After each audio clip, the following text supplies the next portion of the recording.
అందరికీ నమస్కారం. నేను తిరుపతి జిల్లా డిపిహెచ్ఎన్ఓ మంజులాని మాట్లాడుతున్నాను.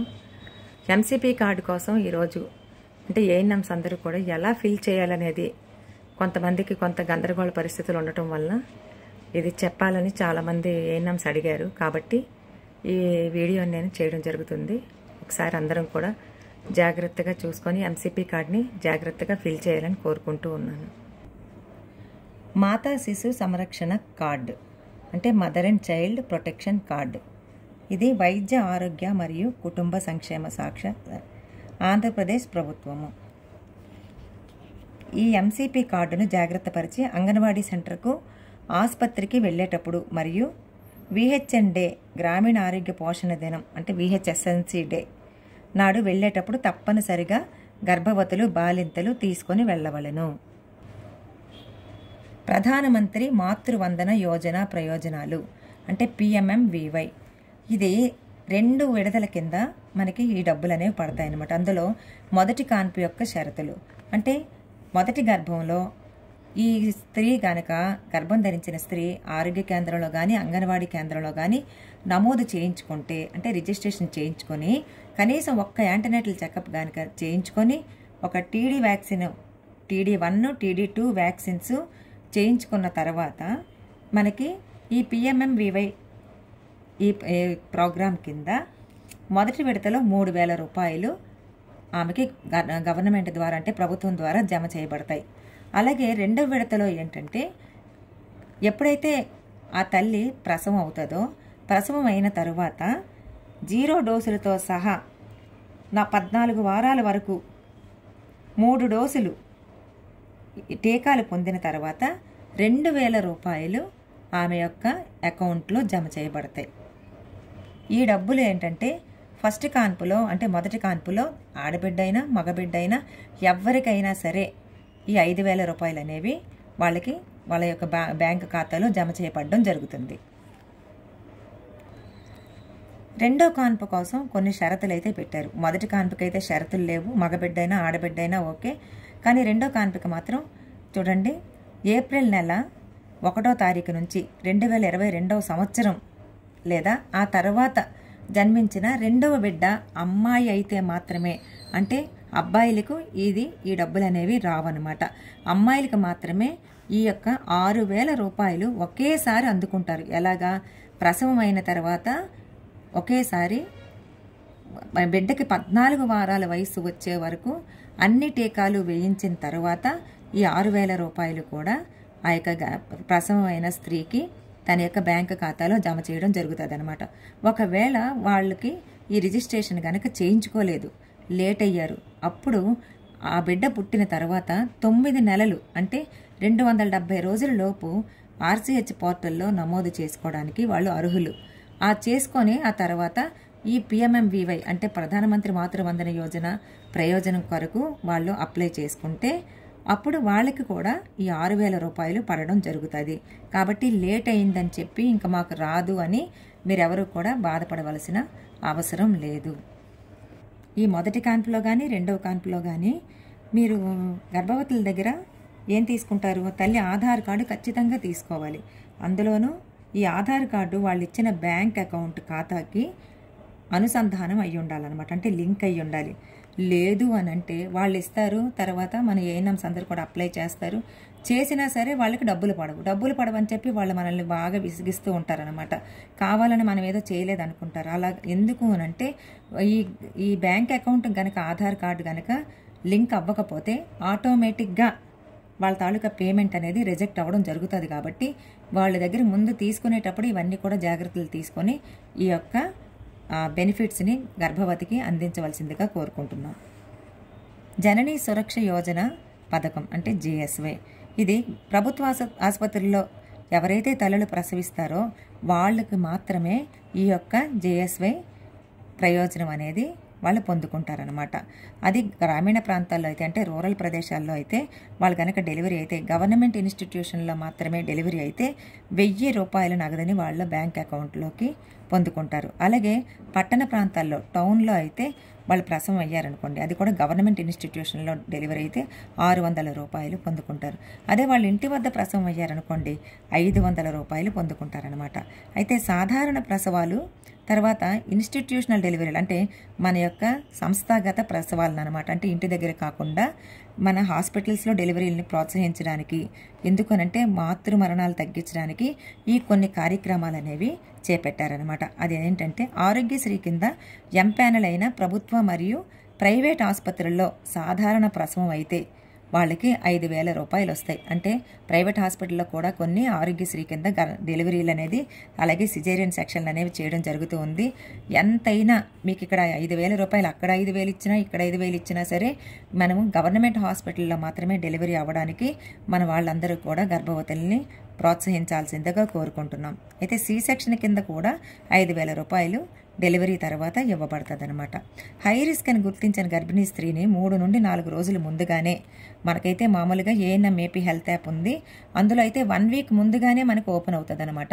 ఆ యాప్ అంటే ట్రాన్స్పోర్టేషన్, బర్త్ ట్రాన్స్పోర్టేషన్, ఆ బర్త్ ట్రాన్స్పోర్టేషన్లో అది యాప్ మనకు కనబడగానే ఇమీడియట్గా వాళ్ళని తల్లి బిడ్డ ఎక్స్ప్రెస్ కింద వాళ్ళ ఉచిత రవాణా సదుపాయం కల్పించి హాస్పిటల్లో అడ్మిట్ చేయాలి. సురక్షిత మాతృత్వ అభియాన్ PMSMA.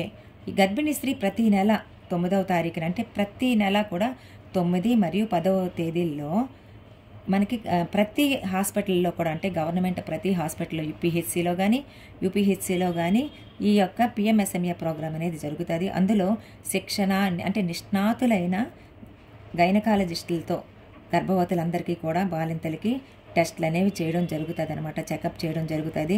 వారికి ఎటువంటి కష్టం లేకుండా వాళ్ళ ఆరోగ్యంతో ఉండేటట్టుగా చూడడానికి వాళ్ళకి 9, 10వ తేదీలు గవర్నమెంట్ కేటాయించడం జరిగింది. కాబట్టి ఖచ్చితంగా ప్రతి గర్భవతిని, ప్రతి బాలింతని, అంటే గర్భవతి అయితే 4వ నెల నుండి 9వ నెల వరకు తప్పనిసరిగా పరీక్ష చేయించుకోవాలని చెప్పి మోటివేట్, ప్రతి ఒక్క గర్భవతిని ఇక్కడ పరీక్ష చేయించాలి. అలాగే బాలింతల్ని కూడా వాళ్ళకి 42 రోజులు వచ్చే వరకు కూడా, అలాగే 6 వారాల వరకు వాళ్ళకి అనేక రకాలైన ప్రమాద సూచికలు కనబడతాయి కాబట్టి వాళ్ళని కూడా ఇక్కడ చెక్ చేయించాలి. జనని శిశు సురక్ష కార్యక్రమము, వాటి యొక్క ప్రయోజనాలు. ఈ యొక్క కార్యక్రమంలో గర్భవతులకు కొన్ని సేవలు అనేది మన ప్రభుత్వం అందిస్తూ ఉందన్నమాట. అదేంటంటే ఉచిత మరియు నగదు రహిత సాధారణ కాన్పు, అంటే వాళ్ళకి ఫ్రీగా తర్వాత డబ్బులు లేకుండా నార్మల్గా కాన్పుని వాళ్ళకి అందిస్తుంది అనమాట. అలాగే ఉచిత సిజేరియన్ సెక్షన్, చూడండి మనం ఎక్కడైనా సిజేరియన్ సెక్షన్ చేయించుకుంటే చాలా డబ్బులు ఖర్చు అయిపోతాయి, అలాగా ఇక్కడ ఫ్రీగా చేస్తారనమాట. అలాగే ఉచిత మందులు, అంటే మనకి ఏమి కూడా డబ్బులు పెట్టి కొనుక్కోవాల్సిన మందులు ఏమీ ఉండవు. అలాగే ఉచిత వైద్య పరీక్షలు, అంటే ఏంటి, రక్తము, మూత్రము మరియు స్కానింగ్ ఇలాంటివి. బ్లడ్ అంటే చూసారా, నేను మామూలుగా రక్తం తీస్తారని అంటే నాకు చాలా భయం అండి. ఎందుకు అనంటే ఎక్కువ ఒక 2 ml 3 ml లాగేస్తారు, 3,000 బిల్లు చేస్తారు. అలాగేమీ లేకుండా ఉచిత వైద్య పరీక్షలు చేస్తారనమాట. అలాగే సాధారణ ప్రసవానికి, అంటే నార్మల్ డెలివరీకి ముందు, నార్మల్ డెలివరీ ప్రసవానికి తర్వాత 3 రోజులు, మరియు సిజేరియన్ జరిగితే, అంటే నార్మల్ డెలివరీకి అయితే 3 రోజులు, అలాగే సిజేరియన్ సెక్షన్ జరిగింది అనుకోండి వాళ్ళకి 7 రోజుల వరకు హాస్పిటల్లో అడ్మిట్ చేసి ఉచిత ఆహారాన్ని అందిస్తారు. అలాగే ఉచిత రక్త సరఫరా, ఒకవేళ ఎవరికైనా రక్తహీనత ఉందనుకోండి, చాలామంది ఈ మధ్యకాలంలో రక్తహీనతతో బాధపడుతూ ఉన్నారండి, వాళ్ళకి అవగాహన లేక. అలాంటి వాళ్ళు ఎవరైనా వస్తే రక్త సరఫరా కూడా అందిస్తారు, అంటే బ్లడ్ ఎక్కిస్తారనమాట. ఇంటి నుండి ఆసుపత్రికి మరియు మెరుగైన వైద్య సేవల కొరకు రిఫరల్ ఆసుపత్రికి, అంటే కొన్ని హై రిస్క్ కండిషన్స్ అవి వస్తాయి, సడన్గా వస్తాయి, అలాంటి వాటికి ఏంటంటే వాళ్ళకి ఉచితంగా ట్రాన్స్పోర్టేషన్ అనేది అందిస్తారనమాట. అలాగే గర్భవతికి, బాలింతకు మరియు శిశువు యొక్క ఆరోగ్య సమస్యలకు కూడా చికిత్స చేయబడుతుంది. మీరేదో అనుకుంటున్నారు గర్భవతులు బాలింతలని చెప్తున్నారు కదా అని, శిశువుకు కూడా ఆరోగ్య సమస్యలకి చికిత్స చేయబడుతుంది. శిశువుకు పుట్టినప్పటి నుంచి 1 సంవత్సరం వరకు ఏమేమి సేవలు లభిస్తాయి అనేది ఒకసారి చూసుకుందాం. ఎందుకు అనంటే బిడ్డ పుట్టిన తర్వాత సంవత్సరం వరకు కూడా చాలా జాగ్రత్త తీసుకోవాలి. వాళ్ళు కూడా హై రిస్క్ కిందేనమాట. ఆ తర్వాత 1 year తర్వాత వాళ్ళకి ఇమ్యూనిటీ డెవలప్ అవుతుంది, వాళ్ళ ఆరోగ్యంగా వాళ్ళు ఉండడం జరుగుతుంది. ఈ బిడ్డలకు కూడా ఉచిత చికిత్స అందిస్తారు, అలాగే ఉచిత మందులు ఇస్తారు, ఉచిత నిర్ధారణ పరీక్షలు చేస్తారు, అంటే డయాగ్నోస్టిక్ టెస్టులు అనమాట. ఎలా ఉంది బేబీకి, ఏమైంది, అవన్నీ కూడా టెస్టులన్నీ కూడా ఫ్రీగా చేస్తారు. ఒకవేళ బ్లడ్డే కనుక ఎక్కించవలసి వస్తే ఫ్రీగా బ్లడ్ ఎక్కిస్తారనమాట. ఇంటి నుండి ఆసుపత్రికి మరియు మెరుగైన వైద్య సేవల కొరకు ఆసుపత్రికి రిఫరల్ ఆసుపత్రికి, ఆసుపత్రి నుండి తిరిగి మళ్ళీ ఇంటికి కూడా ఉచితంగా రవాణా సౌకర్యాన్ని కలిగిస్తారు. జాతీయ ఆరోగ్య మిషన్ ఆరోగ్య మరియు కుటుంబ సంక్షేమ శాఖ మాతా శిశు సంరక్షణ కార్డు. ఇక్కడ చూశారు కదా, తల్లి ఉంది, బిడ్డ ఉంది, ఎంత బాగున్నారు కదా. వాళ్ళు అలాగే చేతులు ఎత్తి ఎంత ఆరోగ్యంగా ఉన్నారో. అలాగే ఇది కూడా మనం జాగ్రత్తగా ఫిల్ చేస్తే చాలా హెల్తీగా మన తల్లి బిడ్డ కూడా క్షేమంగా ఉంటారు. ఇక్కడ తల్లి తాలూకా ఫోటో కంపల్సరీగా అంటించాలి. నవ్వేడేస్ ఏంటంటే నేను చాలా ఎంసీపీ కార్డులు చూశాను, మన వాళ్ళు ఎవ్వరూ కూడా ఒక ఫోటో కూడా తీసుకోవట్లేదు. ఏమండి ఆధార్ కార్డులో ఫోటో లేదా? ఆధార్ కార్డులో ఫోటో లేకపోతే అసలు యాక్సెప్ట్ చేస్తారా? అది ఐడెంటిటీ కార్డు. అలాగే ఈ మాతా శిశు సంరక్షణ కార్డు కూడా ఎన్నో ప్రయోజనాలకి ఇది మూలం అన్నమాట. కాబట్టి ఈమెకు కూడా ఒక ఐడెంటిటీ కార్డు లాంటిది. కాబట్టి ఫోటో అనేది కంపల్సరీగా ఉండాలి. ఈ ఫోటో పెట్టిన తర్వాత ఇక్కడ కుటుంబ గుర్తింపు వివరాలు మనం రాస్తాం. అందులో తల్లి పేరు రాస్తాం, వయసు రాస్తాం. ఒకసారి చెక్ చేసుకోండి. ఎక్కువగా టీనేజ్ ప్రెగ్నెన్సీస్ వస్తున్నాయి. వాళ్ళు కరెక్ట్గా నిజంగానే వాళ్ళు టీనేజా కాదా, వాళ్ళ ఏజ్ ఎంత ఉందనేది కూడా చూసుకోవాలి. కొంతమంది ఏమో వాళ్ళ వయసు కూడా చెప్పరు. కాబట్టి ఆధార్ కార్డు చూసుకొని ఖచ్చితంగా మీరు ఆధార్ కార్డు చూసుకొని ఆ వయసు కరెక్ట్గా ఉందా లేదనేది కూడా వాళ్ళ వయసు దాచుకుంటున్నారో లేదో చూసుకోండి. ఎందుకంటే వాళ్ళ వయసు దాచుకొని మనకి ఎక్కువ వయసు చెప్పారనుకోండి, లోపల ఉన్న అవయవాలు, తర్వాత ఆ లోపల ఉన్న బిడ్డ ఆ టీనేజ్ ప్రెగ్నెన్సీ వల్ల ఆమెకి చాలా ప్రమాద సూచికలు కనబడి మాతృ మరణం అయ్యే అవకాశం ఉంది. కాబట్టి వయసు దగ్గర చాలా జాగ్రత్తగా చూసుకోవాలి.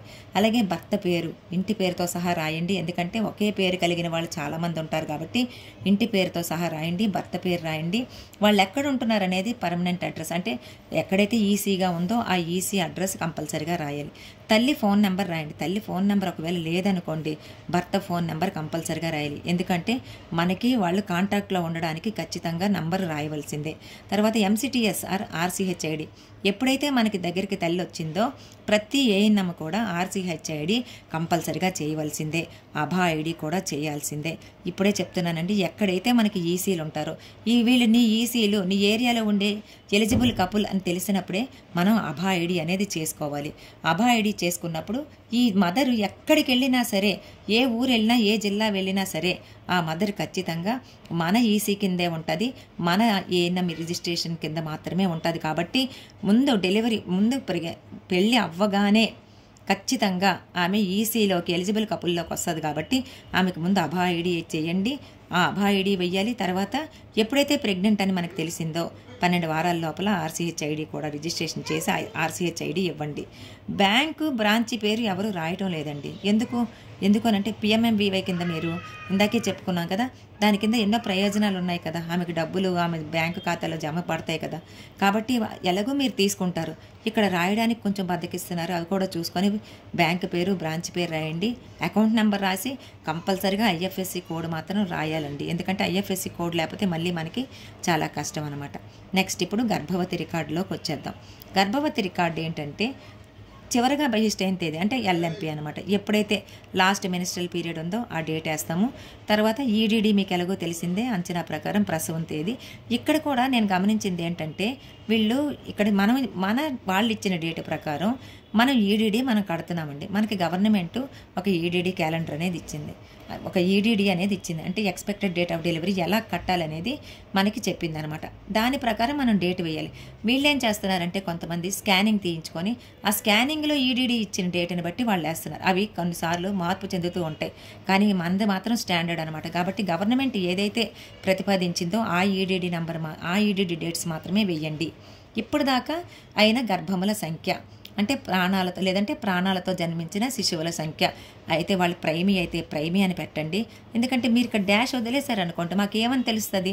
కాబట్టి ప్రైమీ అయితే ప్రైమీ అని పెట్టండి. లేదు అని అంటే ఒకటా రెండా అనేది మనకి సంఖ్య అనేది ఇక్కడ వెయ్యాలన్నమాట. తర్వాత ప్రస్తుతం ప్రసవం జరిగిన ప్రదేశం. ఇక్కడ గత ప్రసవం జరిగిన ప్రదేశము. గత ప్రసవం అంటే ఇక్కడ ఏమడుగుతున్నాడు, పోయినసారి ఏమైనా డెలివరీ అయ్యారా, ఎక్కడ డెలివరీ అయ్యారు అంటే ఇప్పుడు ఎక్కడో రియా హాస్పిటల్లోనే అయ్యారు, లేదంటే జీజీహెచ్లోనే అయ్యారు, అది వెయ్యాలన్నమాట. అంటే పోయినసారి ఖచ్చితంగా ఎక్కడ గర్భం ధరించి ఎక్కడ డెలివరీ అయింది అనేది వెయ్యాలి. ఇప్పుడు ఒకవేళ ఆమె ప్రైమీ అనుకోండి, అప్పుడు దీన్ని మనం డాష్ కొట్టుకుంటాం అనమాట. అలాగే ప్రస్తుత ప్రసవం జరిగిన ప్రదేశం. ఇప్పుడు డెలివరీ అయింది కదా, ఆమె ఎక్కడ డెలివరీ అయింది అనేది ఆ హాస్పిటల్ పేరు అనేది మనం ఇక్కడ రాస్తామన్నమాట. తర్వాత పుట్టిన శిశువు వివరాలు. పుట్టిన శిశువు వివరాలు ఎక్కడ, శిశువు పేరు. ఇప్పుడు మనకి చాలామంది కొంతమంది బేబీస్ ఏం చేస్తున్నారంటే డెలివరీ అయిన తర్వాత చనిపోతున్నారు, ఇన్ఫాంట్ డెత్లు అవుతున్నారు, నియోనాటల్ డెత్లు అవుతున్నారు. నియోనాటల్ డెత్ అంటే నవజాత శిశువు చనిపోయిందనమాట. డెలివరీ అయిపోయిన 3 రోజులకి చనిపోయింది. అప్పుడు మన వాళ్ళు ఏం చేస్తున్నారు, ఈ వివరాలు చనిపోయింది కదా మేడం అందుకని ఇవి గ్యాప్ ఉంచుతున్నావు అంటున్నారు. కాదండి, చనిపోయినా సరే ఆ బిడ్డ డెలివరీ అయ్యింది, ప్రసవం జరిగింది కాబట్టి ఆ బిడ్డ ప్రసవం జరిగింది కాబట్టి 5 నిమిషాలు బతికినా సరే ఆమె బతికినట్టే, అంటే ఆ బిడ్డ బతికినట్టే. కాబట్టి బేబీ ఆఫ్ అని చెప్పి అక్కడ మదర్ పేరు రాయాలన్నమాట. అర్థమవుతుంది కదండి. అలాగే పుట్టిన తేదీ, ఎప్పుడు పుట్టారు, ఈ రోజు పుట్టారు. పుడితే అంటే 23/9/2025 ఈ రోజు పుట్టారు, ఆ డేట్ మనం వేస్తాం. బరువు, ఎంత బరువు అక్కడ ఉంటుంది కదా, బేబీ బరువు లేకుండా చనిపోదు కదా, కాబట్టి ఒక 2.5 కేజీలతో పుట్టింది బేబీ. ఆడ మగ అది కూడా మనకి వివరాలు తెలియాలి కదా. ప్రస్తుతం శిశువు వివరాలు మనం అడుగుతున్నాం. ఆడపిల్ల పుట్టింది. అలాగే జనన నమోదు సంఖ్య. జనన నమోదు సంఖ్య అంటే అక్కడ ఖచ్చితంగా మనకి జనన నమోదు సంఖ్య అనేది ఉంటుంది, అది మీరు ఇక్కడ ఖచ్చితంగా వేయాల్సిందే. అలాగే ఇక్కడ అడుగుతున్నారు MCTS RCHID అని అంటే శిశువు తాలూకా RCHID. అప్పుడు మీరేం చెప్తున్నారు మేడం, మరి ఇలాగా బేబీ చనిపోయింది కదా RCHID ఉండదు కదా అంటున్నారు. చాలా తప్పండి, RCHID కంపల్సరీగా ఉంటుంది. ఇప్పుడు మీరు డెత్ చూపించారు కదా, డెత్ చూపించి మనకి పోర్టల్లో కొడుతున్నప్పుడు భర్త లేకుండా డెత్ ఎలా కొడతారు, భర్త చూపించాలి కదా. భర్తలు అంటే నువ్వు పుట్టకపోతే చనిపోవడం జరగదు కదా, పుట్టకుండానే గాలిలో ఆమె బిడ్డ చనిపోతుందా, అలా కాదు. కాబట్టి మనకెందుకు ఇక్కడ నేను చాలా మట్టుకు నేను అబ్జర్వ్ చేస్తుంది ఏంటంటే చైల్డ్ రిజిస్ట్రేషన్స్ చాలా తక్కువ ఉన్నాయి. చైల్డ్ రిజిస్ట్రేషన్స్ పెంచండి పెంచండి పెంచండి అని మొత్తుకుంటున్నాం, కానీ అది కాదండి. ఇక్కడ ఎవరైతే బిడ్డ డెలివరీ అయ్యిందో, డెలివరీ అయిన 5 నిమిషాలకి చనిపోయినా సరే ఆ బిడ్డకి RCHID అనేది చెయ్యాలి.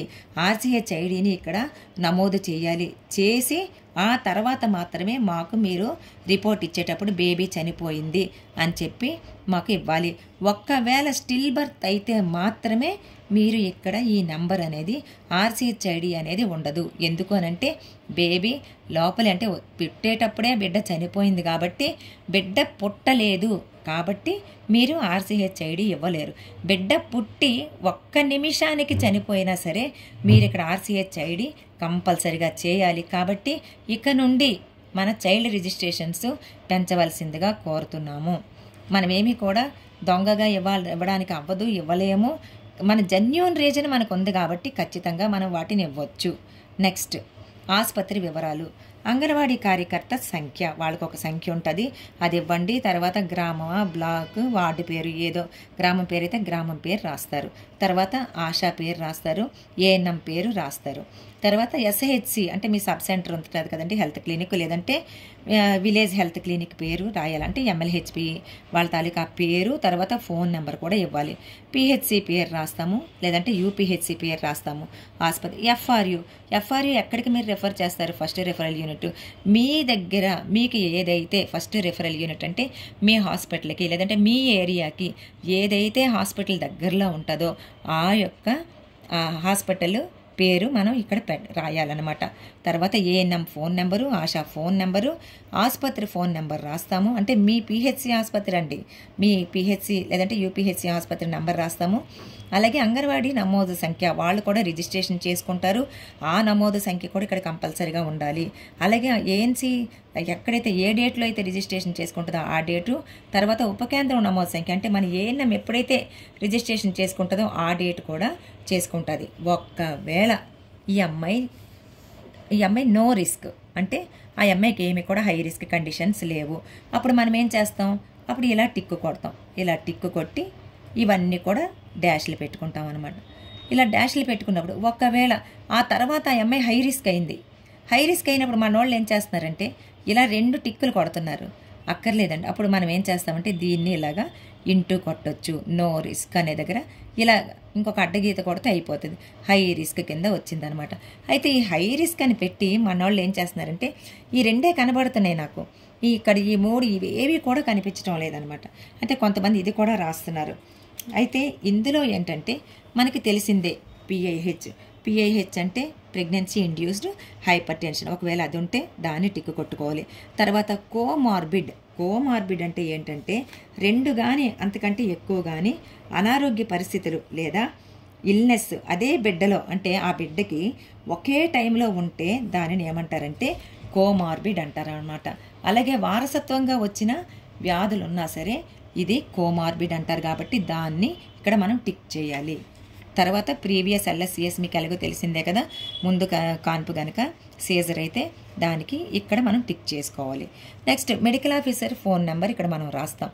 అలాగే DMHO ఫోన్ నెంబర్ కూడా రాయాలి. ఎందుకు అనంటే ప్రతి గర్భవతికి వారి తాలూకా కుటుంబానికి DMHO లెవెల్లో కూడా, అంటే మెడికల్ ఆఫీసర్ లెవెల్లో కనుక వాళ్ళకి ఏమైనా ప్రాబ్లం క్లియర్ కాకపోతే తల్లిని బతికించుకోవాలి, బిడ్డని బతికించుకోవాలి, ఒక ప్రాణాన్ని నిలబెట్టుకోవడానికి జిల్లా వైద్య ఆరోగ్య శాఖాధికారిని కూడా సంప్రదించే హక్కు, రైట్ అనేది వాళ్ళకు ఉంది. కాబట్టి ఆ నెంబర్ కూడా ఇక్కడ రాయాలి. గర్భవతి కాలంలో క్రమం తప్పకుండా ఆరోగ్య పరీక్షలు చేయించుకోవాలి. గర్భవతిగా ఉండేటప్పుడు ఇక్కడ చూడండి, అందరూ ఇది ఫోటో అసలు మర్చిపోతారండి. 1వ నెల, 2వ నెల, 3వ నెల, 4వ నెల, 5వ నెల, 6వ నెల, 7వ నెల, 8వ నెల, 9వ నెల, అంటే 9 నెలలు మనకి ఇక్కడ క్లియర్గా ఇచ్చారనమాట. చూసారా, ఇక్కడ వామిటింగ్ కూడా చేసుకుంటుంది, ఇక్కడ కొంచెం నలతగా ఉంది, ఇక్కడ చాలా నవ్వుతూ ఉంది. 2వ నెల ప్రెగ్నెన్సీ వచ్చేటప్పటికి కొంచెం మొహం అంతా కూడా కొంచెం డల్ అయ్యింది. ఇక్కడ నుంచి మళ్ళీ వాళ్ళు ఎలా ఉన్నారో ఒకసారి చూద్దాం. తర్వాత ANC అంటే యాంటీనేటల్ చెకప్ అనమాట. యాంటీనేటల్ చెకప్ ఇక్కడ ఉన్నది డాక్టర్ గారా ఆరోగ్య కార్యకర్త, ఒక్కసారి మీరే చెక్ చేసుకోండి. ఈ యూనిఫామ్ ఎవరిదండి? ఆరోగ్య కార్యకర్తదే కదా. ఇది మీరు చేయవలసిందంటే ANMs నమోదు చేయవలసిందనమాట. ఈ నమోదు చేయవలసినప్పుడు ఎలా అంటే, నమోదు తర్వాత కనీసం 3 సార్లు గర్భస్థ పరీక్షలు చేయించుకోండి. మన ANM ఏం చేస్తుందంటే ఆమెకి ఖచ్చితంగా 12 వారాల లోపల ఆమెకి నమోదు చేస్తుంది. ఆ 12 వారాల లోపల నమోదు చేసిన దాన్ని ఇక్కడ మీరు ఈ డేట్లు ఇక్కడ వెయ్యాలన్నమాట. వేసిన తర్వాత ఆమె ఎప్పుడెప్పుడు చేయించుకుంటుంది? 5వ నెలలో మళ్ళీ మీరు చెకప్కి తీసుకొని వాళ్ళని చెకప్ చేయాలి. ఎవరు? ANM ఖచ్చితంగా 5వ నెలలో చెకప్ చేయాలన్నమాట. అంటే ఇప్పుడు ఇక్కడ చూసారా 6 కాలమ్సే ఇచ్చారు. 1 అంటే 2, 3, 4, 5, 6 కాలమ్స్ ఇచ్చారు. అంటే ఇక్కడ మనకి 9 నెలలు కదా. 9 నెలలు అంటే 6 కాలమ్స్ ఎక్కడి నుంచి వచ్చాయి? 4వ నెల నుండి వచ్చాయి. 1, 2, 3, 4, 5, 6.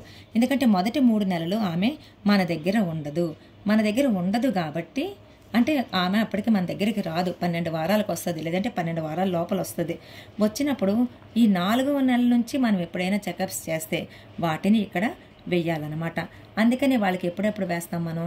ఇది 4వ నెల, ఇది 5వ నెల, 6, 7, 8, 9. 5వ నెలలో చెకప్ చేస్తుంది, తర్వాత 7వ నెలలో చెకప్ చేస్తుంది, 9వ నెలలో చెకప్ చేస్తుంది. ఒక్కవేళ హై రిస్క్ అనుకోండి, అప్పుడు 4వ నెలలో చెయ్యాలి, తర్వాత 6వ నెలలో చెయ్యాలి, 8వ, అంటే ప్రతి నెల కూడా కంపల్సరిగా చేయాల్సి ఉంటుందన్నమాట. తర్వాత మొదటి త్రైమాసికంలో ఆరోగ్య కేంద్రంలో నమోదు చేసుకోండి. చూసారు కదా, ఆరోగ్య కార్యకర్త వచ్చి ఈమె దగ్గర కూడా వివరాలన్నీ కూడా తీసుకొని ఇక్కడ మొదటి త్రైమాసికంలో, అంటే ఇప్పుడు చూసారు ఇది ఏంటి, మొదటి నెల అంటే 4 వారాల లోపల ఆమెకు కూడా ప్రెగ్నెంట్ అని తెలియదండి. కానీ 8 వారాలకు తెలుస్తుంది, 12 వారాలకు తెలుస్తుంది. కాబట్టి ఈ డేట్స్లో ఎప్పుడైనా సరే, అంటే ఈ మొదటి 3 నెలల లోపల మనకి రిజిస్ట్రేషన్ అవుతుంది. కాబట్టి ఆ డేట్ మనం వేసుకుంటాం అనమాట. ఆ డేట్ని ఇక్కడ రిజిస్ట్రేషన్ డేట్ని మనం వేయాలి. అర్థమవుతుంది కదా. తర్వాత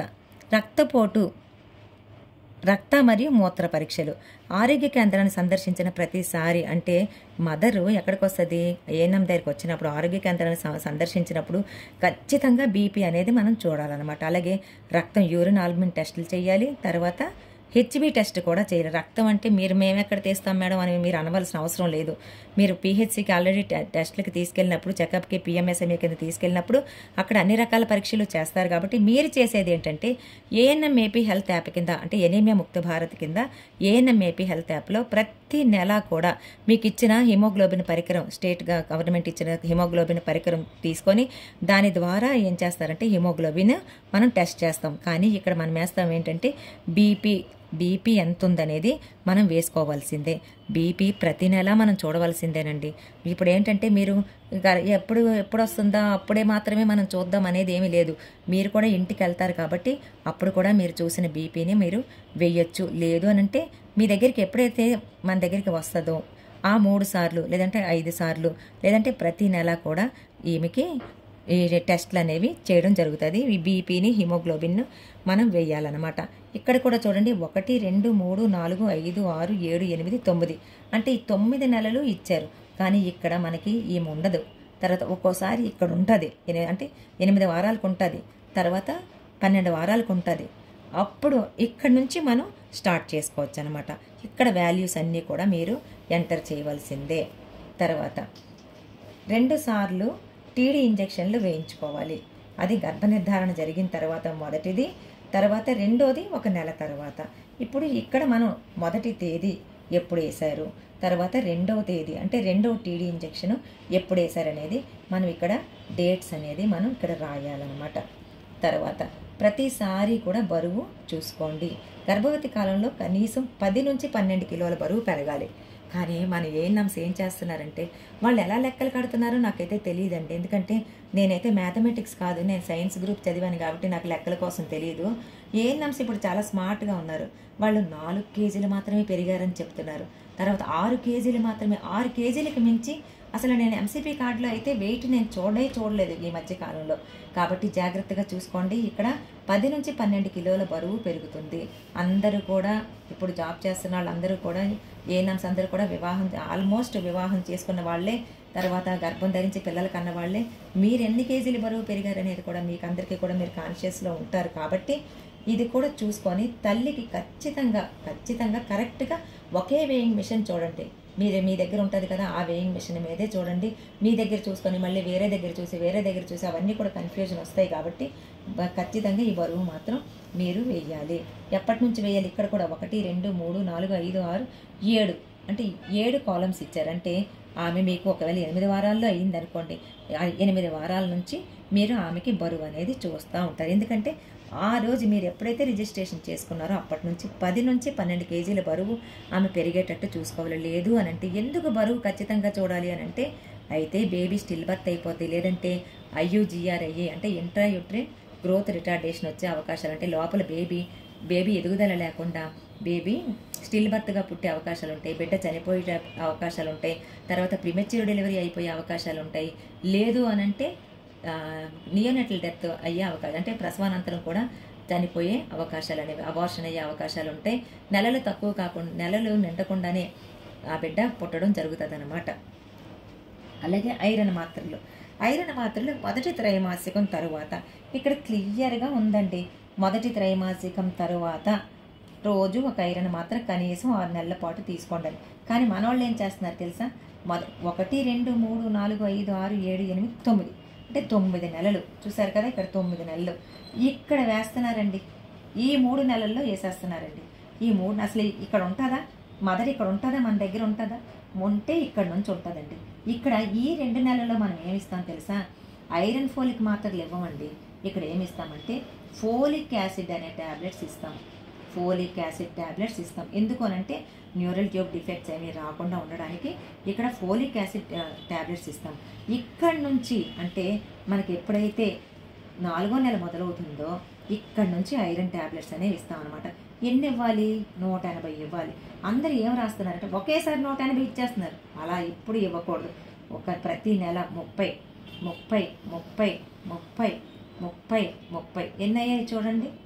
6 3 18 180 ట్యాబ్లెట్స్ ఇలా ఇవ్వాలి, ఇలా రాయాలన్నమాట. నెక్స్ట్ మొదటి త్రైమాసికం తర్వాత రోజుకు 2 కాల్షియం మాత్రలు కనీసం 6 నెలల పాటు తీసుకోండి. 6 నెలల పాటు అంటే మొదటి త్రైమాసికం తర్వాత అన్నా సరే మన వాళ్ళు ఎవరు కూడా పట్టించుకోవట్లేదండి. అంటే ఈ 3 నెలలు అసలు మీరు ఇవి ఇవ్వకూడదు. అర్థమవుతుందండి? ఎప్పటి నుంచి ఇవ్వాలి? ఇక్కడ రోజుకి 2 కాల్షియం ట్యాబ్లెట్స్ అంటే 60 ఇలా ఇవ్వాలన్నమాట. మొత్తానికి 360 ఐరన్ కాల్షియం ట్యాబ్లెట్స్ అనేవి ఇవ్వాలి. ఇవి కూడా ఎంత ఇస్తున్నారు? 120 ఇస్తున్నారండి. 120 అలా రాస్తున్నారు. అలా ఇంకెప్పుడు కూడా రాయకండి. తర్వాత మొదటి త్రైమాసికం తర్వాత ఆల్బెండజోల్ ట్యాబ్లెట్ని 400 మిల్లీగ్రామ్ డోసు ఒకటి తీసుకోవాలి. అది తీసుకున్నప్పుడు ఇక్కడ కామ్గా ఇలా టిక్కు పెడుతున్నారు. డేట్ కూడా వెయ్యండి. అంటే మీరు ఏ నెలలో ఇచ్చారనేది కూడా మనకి చాలా ఇంపార్టెంట్. ఎందుకంటే మొదటి త్రైమాసికం తర్వాత మాత్రమే ఇవ్వాలి. ఇది కూడా తర్వాత గర్భవతి కాలంలో తీసుకోవాల్సిన జాగ్రత్తలు మీకు అందరికీ తెలిసిందే కదా. వివిధ రకాల పోషకాహారాన్ని తీసుకోండి. మామూలు కంటే కొంచెం పావు భాగం ఆహారం ఎక్కువే తీసుకోండి. అంగన్వాడీ కేంద్రం నుండి పౌష్టికాహారాన్ని క్రమం తప్పకుండా తీసుకోవాలి. ఆహారం తిన్న ప్రతిసారి నోరు పుక్కిలించాలి. రోజుకు కనీసం 2 సార్లు పళ్ళు తోముకోవాలి. రాత్రిపూట 8 గంటలు పడుకోవాలి. పగటిపూట అదనంగా కనీసం 2 గంటలు పడుకోవాలి. అందులో ఇక్కడ చూడండి ఆమె ఎలా పడుకుంది, లెఫ్ట్ లాటరల్ పొజిషన్లో పడుకుంది. అంటే ఎడమ వైపుకి తిరిగి పడుకుంది అనమాట. అలాగా ఎడమ వైపుకి తిరిగి పడుకోమని చెప్పండి. అయోడిన్ కలిగిన ఉప్పును తగు మోతాదులో తీసుకోమని చెప్పండి. జాగ్రత్త కొరకు గమనించవలసిన అంశాలు. ఈ క్రింది ప్రమాదకర పరిస్థితుల్లో అంటే హై రిస్క్ కనుక ఉంటే ప్రతి నెల తప్పనిసరిగా నిపుణులతో పరీక్ష చేయించుకోవాలి. మనం ఏం చెప్పాము, ఆమెకి ఖచ్చితంగా 4 ఏఎన్సీ చెకప్లు అని చెప్తాం అనమాట, యాంటీనేటల్ చెకప్లని. కానీ ఒకవేళ ఆమె హై రిస్క్ అనుకోండి, చూసారు కదా ఇక్కడ ఎలా రాశారో, ప్రతి నెల తప్పనిసరిగా నిపుణులతో అంటే గైనకాలజిస్టులతో పరీక్షలు చేయించాలన్నమాట. ఇది ఇక్కడ చూశారు కదా. మునుపటి గర్భస్థ సమయంలో ఇక్కడ నేను చాలామందిని అడుగుతున్నాను, అమ్మ హై రిస్క్ ఎన్ని ఉన్నాయి, ఇక్కడ ఎంసీపీ కార్డులో అంటే ఎవరికీ తెలియదు, ఫిగర్ కూడా చెప్పలేకపోతున్నారు. ఇది మునుపటి గర్భస్థ సమయంలో. ఒకవేళ ముందు ఆమె గర్భం ధరించిందనుకోండి, డెలివరీ అయిందనుకోండి, ఇది 2వ కాన్పు అనుకోండి లేదా 3వ కాన్పు అనుకోండి, అప్పుడు ఏమైనా హై రిస్క్ ఏమైనా ఉన్నాయా? ఆ హై రిస్క్ ఎన్ని ఉంటాయి? 5. అందులో ఏంటంటే ఫోర్సెప్స్ కనుక ఏమైనా వేసి డెలివరీ చేశారా, లేదంటే ఎక్లాంషియా వాతం ఏమైనా వచ్చిందా ఆ గర్భంలో, లేదంటే రక్తస్రావం పీపీహెచ్ ఏమైనా వచ్చిందా, లేదంటే 3 కంటే ఎక్కువ అబార్షన్స్ ఏమైనా అయ్యాయా, అంటే గర్భస్రావాలు అయ్యాయా, అబ్స్ట్రక్టెడ్ లేబర్ ఏమైనా ఉందా అనేది ఇది హై రిస్క్ కింద అడగలు. ఉంటే టిక్కులు కొట్టాలి. చాలామంది స్టైల్గా ఇలా కామ్గా వదిలేస్తున్నారు. అంటే అప్పుడు మేము టిక్కులు కొట్టుకోవాలా అని అర్థమా? అలా కాదు కదా, మనం టిక్స్ కొట్టుకోవాలి. ఇది వెరీ హై రిస్క్ అండి. మీరు ఇక్కడ ఇది హై రిస్క్ అయితే ఇది వెరీ హై రిస్క్ అనమాట. ఈ వెరీ హై రిస్క్లో ఏంటి, ప్రీవియస్ అంటే నెలలు నిండక ముందే కాన్పు జరిగిందా అంటే ఇది వెరీ హై రిస్క్ అనమాట. అంటే ఇంతకుముందు మృత శిశువు జన్మించడం అంటే స్టిల్ బర్త్ ఏమైనా అయ్యిందా, లేదంటే నియోనేటల్ డెత్ ఏమైనా అయిందా, అది తర్వాత సిజేరియన్ సెక్షన్ అయిందా, లేదా ఇంకేమైనా అదర్ ఆబ్స్టెటిక్ కాంప్లికేషన్స్ ఏమైనా వచ్చాయా, లేదంటే కంజనటల్ అబ్నార్మాలిటీస్ ఏమైనా ఉన్నాయి, అనామలీస్ ఏమైనా ఉన్నాయా, ఇవన్నీ కూడా ఇవి వెరీ హై రిస్క్ కింద పరిగణించి ఈ 5 గత గర్భంలో ఏమైనా ఉన్నాయేమో అడిగి కంపల్సరిగా మీరు రాయాలి. వీటిని మీరు నెగ్లెక్ట్ చేస్తున్నారు, ఇలా నెగ్లెక్ట్ చేయకూడదు. తర్వాత ప్రస్తుత గర్భ సమయంలో ఇప్పుడు ప్రజెంట్ ఈమె గర్భంతో ఉంది. ఈ గర్భంలో ఎన్ని ఉన్నాయి చూసారా, 13 ఉన్నాయి. ఈ 13 ఏమైనా ఉన్నాయా లేదా అనేది మనం ఒకసారి చూసుకోవాలి. ఏంటంటే ఫస్ట్ గర్భం 18 సంవత్సరాల లోపు వస్తే అంటే టీనేజ్లో వస్తే చాలా హై రిస్క్ అని మనం తెలుసుకున్నాం కదా. చాలా రకాల ప్రమాదాలు మనకు కనబడతాయి. కాబట్టి ఈ టీనేజ్ గర్భం ఏమైనా ధరించిందేమో మనం చూసుకోవాలి. ప్రథమ గర్భము 35 సంవత్సరాల పైన మొదటిసారి గనక ఆమె 30 సంవత్సరాల పైబడి గనక వస్తే అది కూడా హై రిస్కే. గర్భిణీ వయసు 40 సంవత్సరాల పైన ఉన్న చాలా సంవత్సరాల వంధ్యత్వం తర్వాత గర్భధారణ అంటే చాలా సంవత్సరాల వరకు ప్రెగ్నెన్సీ రాకుండా అప్పుడు వచ్చిందనుకోండి, అది కూడా, లేదా అంతకంటే ఎక్కువ సార్లు గర్భం దాల్చడం అంటే చాలామంది ఏం చేస్తారంటే ఆడపిల్లలు పుడతా ఉన్నారనుకోండి, మొదటి కాన్పు చూస్తారు ఆడపిల్ల, 2వ కాన్పు మగపిల్లాడు పుడతాడని ఈగర్గా వెయిట్ చేస్తారు, ఆడపిల్ల పుడుతుంది. 3వ కాన్పు కూడా చూస్తారు, మాకొక్క బాబు కావాలండి, వారసుడు కావాలంట అని 3వ కాన్పు ఆడపిల్లే. 4వ కాన్పు కూడా చూస్తారు ఆడపిల్ల, 5వ కాన్పు చూస్తారు ఆడపిల్ల. ఈ లోపల తల్లి ప్రాణం హరించిపోద్ది అనమాట. అది అలాంటి వాళ్ళు కూడా ఉంటారు, అది కూడా చూడండి. తర్వాత గర్భిణీ ఎత్తు 145 సెంటీమీటర్ల కంటే తక్కువ ఉంటే కనుక, అలాగే దీర్ఘకాలిక రుగ్మతలు ఏమైనా ఉంటాయి, గర్భస్రావం జరిగిన ఇతర సమస్యలు అంటే ఇప్పుడు ప్రజెంట్ దాంట్లోనమాట ఇతర సమస్యలు ఏమైనా ఉన్నా అంటే చాలామంది ఏమంటారంటే మేడం రక్తహీనత అనేది ఎక్కడ మాకు ఇవ్వలేదు మేడం అంటే ఇతర సమస్యల్లో పెట్టండి. తర్వాత నెలలు నిండక ముందే నొప్పులు వచ్చుట, కాన్పుకి ముందు రక్తస్రావం, పిండం అసాధారణ స్థితి, పిండం పెరుగుదల లేకపోవడం. అసాధారణ స్థితి అంటే మీకు తెలుసు కదండి, బ్రీచ్ ప్రెజెంటేషన్, తర్వాత ట్రాన్స్వర్సలై అలా అనమాట. తర్వాత పిండం పెరుగుదల లేకపోవడం, కవలలు లేదా అంతకంటే ఎక్కువ, ఉమ్మనీరు ఎక్కువ ఉండడం వలన రక్తపోటు ఎక్కువ అవడం, తీవ్రమైన రక్తహీనత, గుండె జబ్బులు, మధుమేహం, 42 వారాలు నిండిన ప్రసవం కాకపోవడం. మనకి ఎన్ని వారాలకే అవ్వాలి, 40 వారాల లోపలే ఆమె ప్రసవం అయిపోవాలి. కానీ 42 వారాలు నిండినా ప్రసవం అవ్వకపోయినా, బ్లడ్ గ్రూప్ RH నెగిటివ్ అయినా సరే దీంట్లో ఏమవుతాయంటే బిడ్డలు బతకరండి, చనిపోతూ ఉంటారనమాట. కాబట్టి ఈ గ్రూప్ కూడా చాలా మీరు జాగ్రత్తగా చూసుకోవాలి. RH గ్రూపు, అలాగే హెచ్బిఎస్ఏజీ పాజిటివ్ ప్రెగ్నెన్సీ అయినా సరే ఇది కంపల్సరిగా మనము ఇవి గుర్తించి పైన హై రిస్క్ రాసి మనకు చూపించడమే కాకుండా, ఒకవేళ ఈమె కనుక హెచ్బిఎస్ఏజీ పాజిటివ్ అయితే, RH నెగిటివ్ అయితే ఇక్కడ కంపల్సరిగా ఇక్కడ ఇలా రెడ్ పెన్తో రాయాలండి హెచ్బిఎస్ఏజీ పాజిటివ్ అని. ఎందుకంటే దీనివల్ల మన ఎవరైతే డెలివరీ చేస్తారో, ఎవరైతే ఆమెకి సంరక్షణిస్తున్నారో వాళ్ళు ఈ వ్యాధి బారిన పడకుండా ఉంటారు. అలాగే RH నెగిటివ్ అనేది కూడా మనం రాయడం వల్ల బిడ్డని మనం సంరక్షించడానికి మనకు అవకాశం ఉంటుందన్నమాట. గర్భవతుల పరీక్షల వివరములు. ఇక్కడ చాలామంది ఏం చేస్తున్నారంటే హై రిస్క్ ప్రెగ్నెన్సీ అనుకోండి, ఇది రాయటం లేదండి ఏఎన్ఎంస్, ఇది మాత్రం రాస్తున్నారండి. కానీ ఇక్కడ క్లియర్గా ఉంది name of the escort person ANM ASHA. అక్కడ ఏఎన్ఎం పేరు రాయాలి. ఇది ఏఎన్ఎం కంపల్సరీగా ఫిల్ చేయాల్సిన ఫామ్ అనమాట. తర్వాత name of the medical officer పేరు రాయాలి, మొబైల్ నెంబర్ రాయాలి. ఇక్కడ ఏఎన్ఎం పేరు రాయాలి, మొబైల్ నెంబర్ రాయాలన్నమాట. అలాగే టైప్ ఆఫ్ రిఫరల్ హాస్పిటల్ లేదంటే నేమ్ ఆఫ్ రిఫరల్ హాస్పిటల్. ఎక్కడికి నువ్వు తీసుకెళ్తున్నావు, ఏఎన్ఎం ఎప్పుడు కూడా ఫస్ట్ పిహెచ్సికి తీసుకెళ్తుంది కాబట్టి పిహెచ్సికి మనం రాస్తాం. అప్పుడు అంటే ఇప్పుడు పిహెచ్సికి వచ్చింది.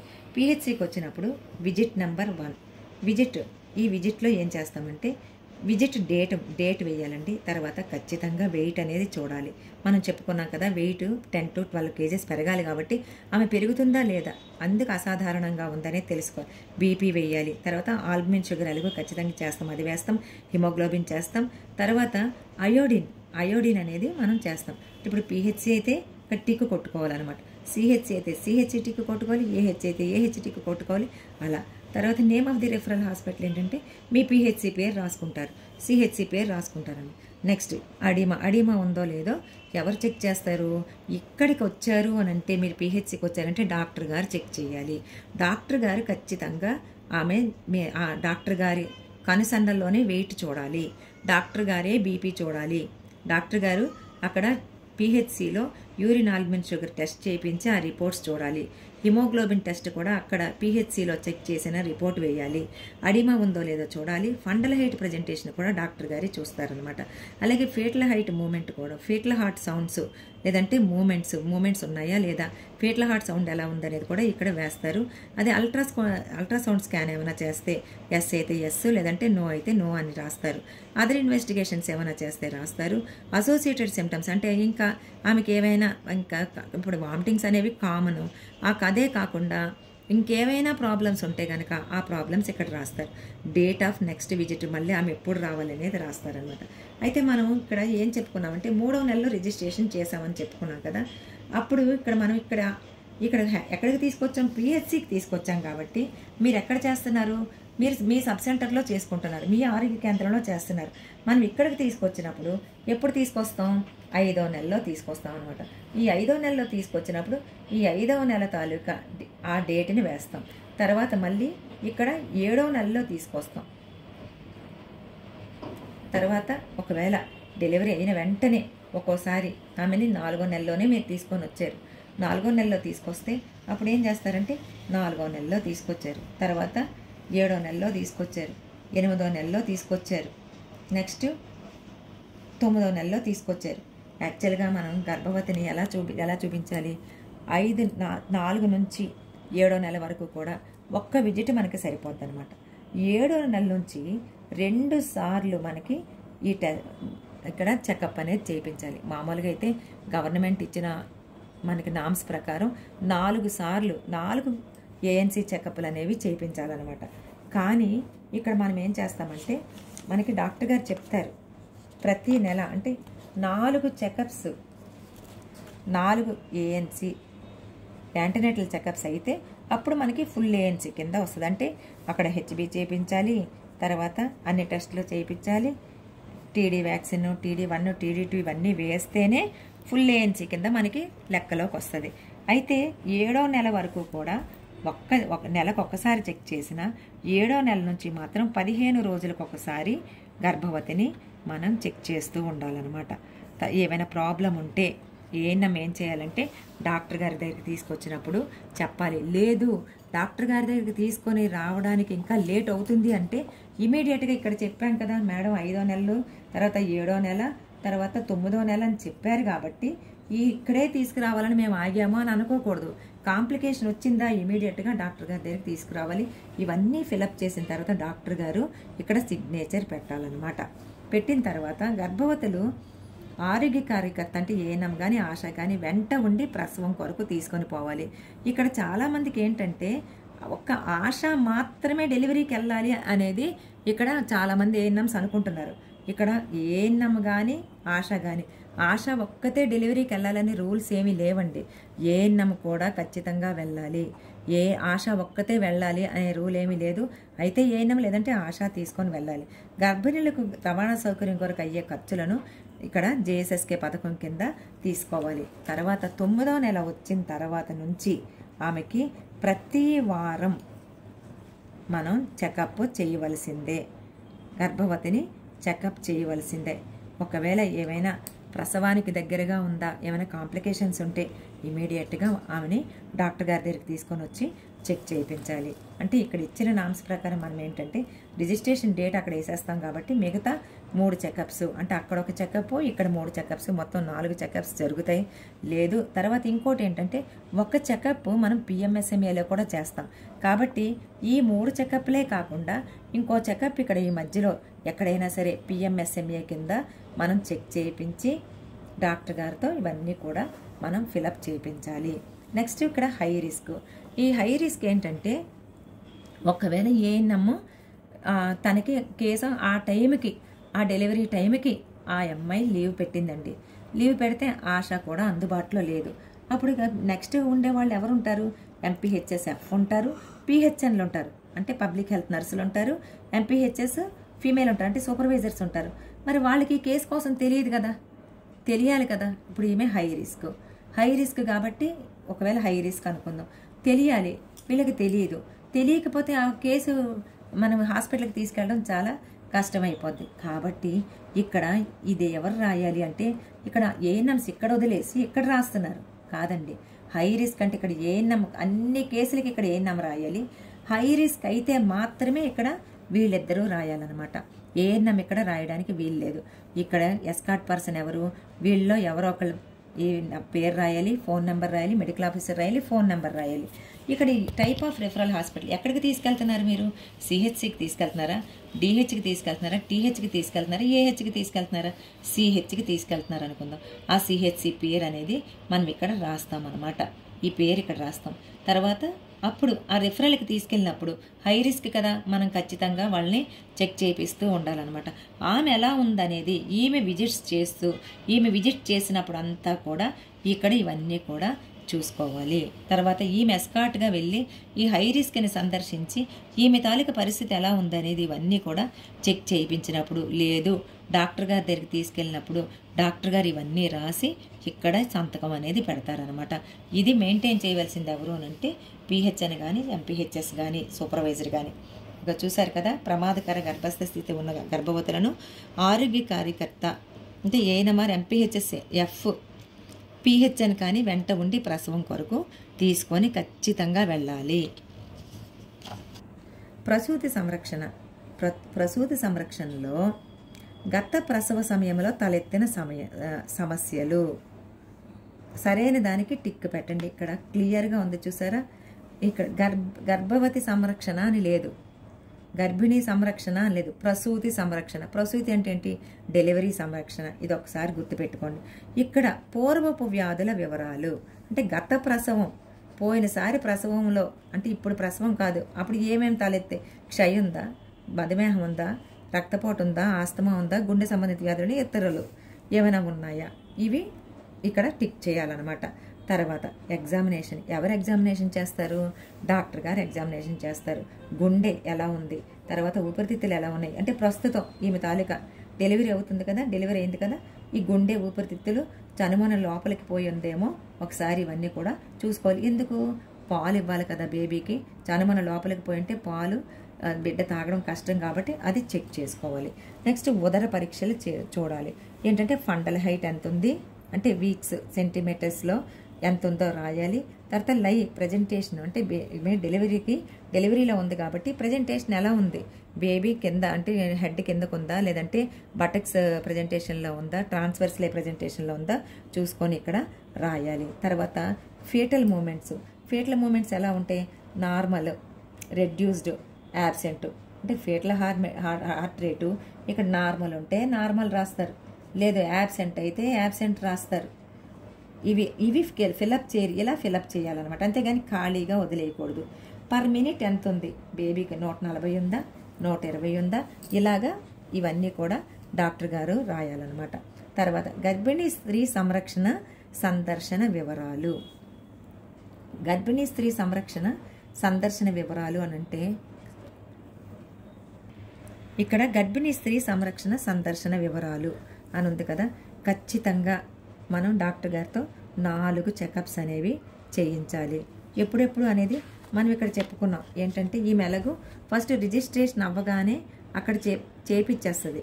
అయితే డాక్టర్ గారి దగ్గరికి తీసుకొచ్చినప్పుడు కంపల్సరిగా మనము 4 టెస్టులు అనేవి చేయించాలి, 4 సార్లు అనేవి చెకప్ చేయించాలన్నమాట.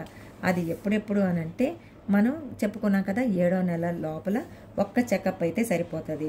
తర్వాత 7వ నెల నుంచి 7వ నెలలో 1 చెకప్ సరిపోతుంది. తర్వాత 8వ నెల వరకు, 9వ నెలలో మాత్రం 2 సార్లు మనము ఈ చెకప్ అనేది చేయించాలి. అర్థమవుతుంది కదండి.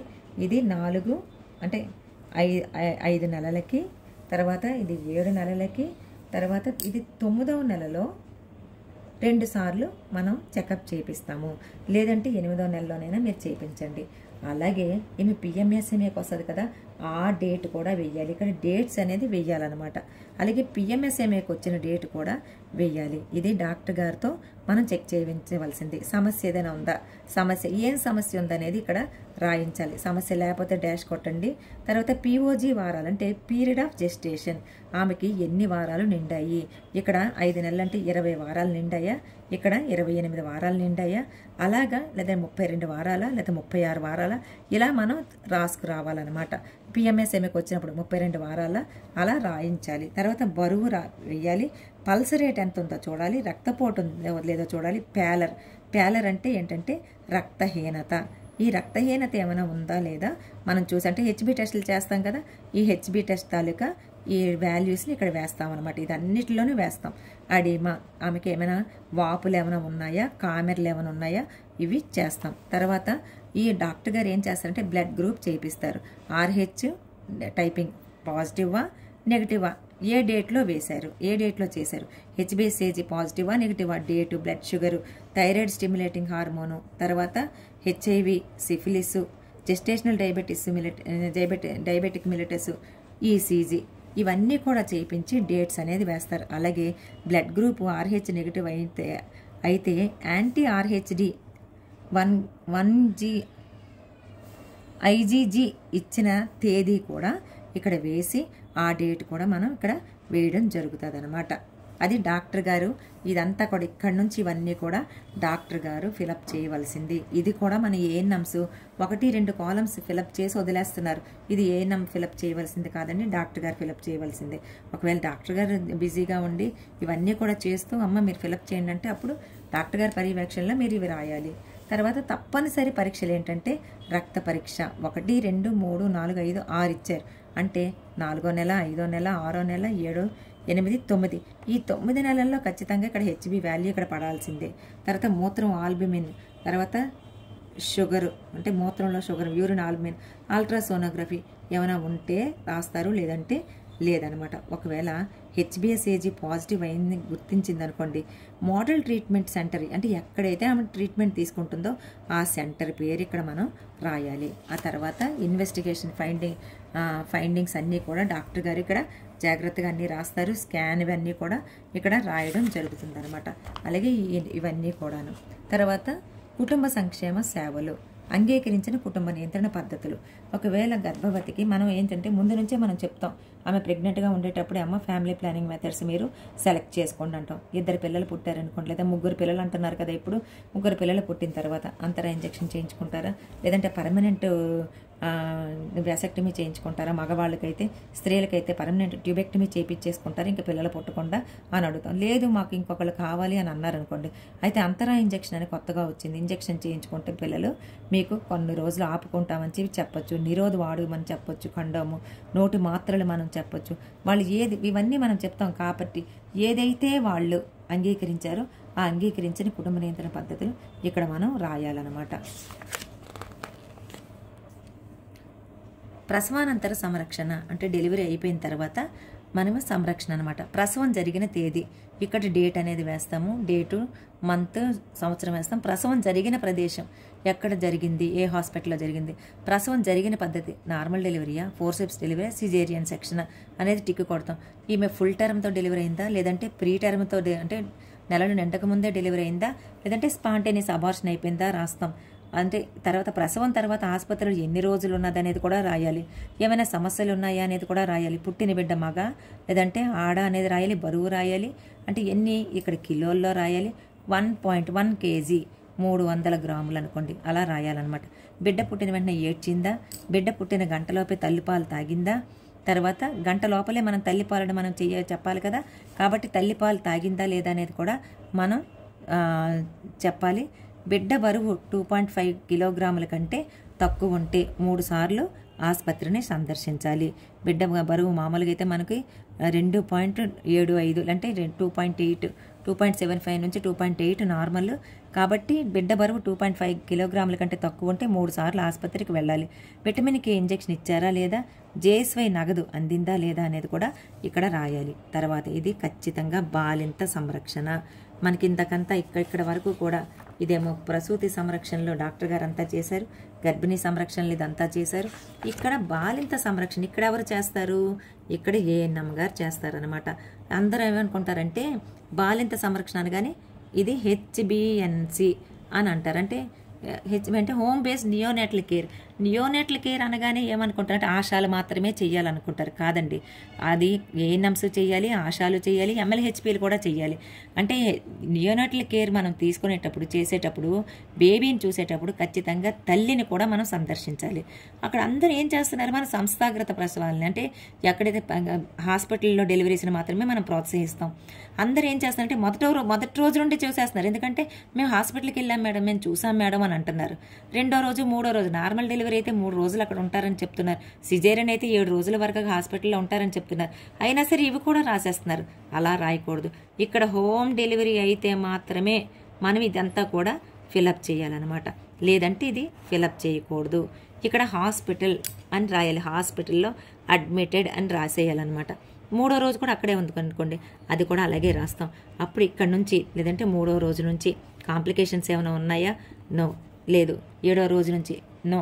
ప్యాలర్ ఉందంటే ఎస్ అని రాస్తాం. పల్స్ రేటు 82 ఉంది, బ్లడ్ ప్రెషర్ 120/80 ఉంది, అలా టెంపరేచర్ 98.6 ఉంది.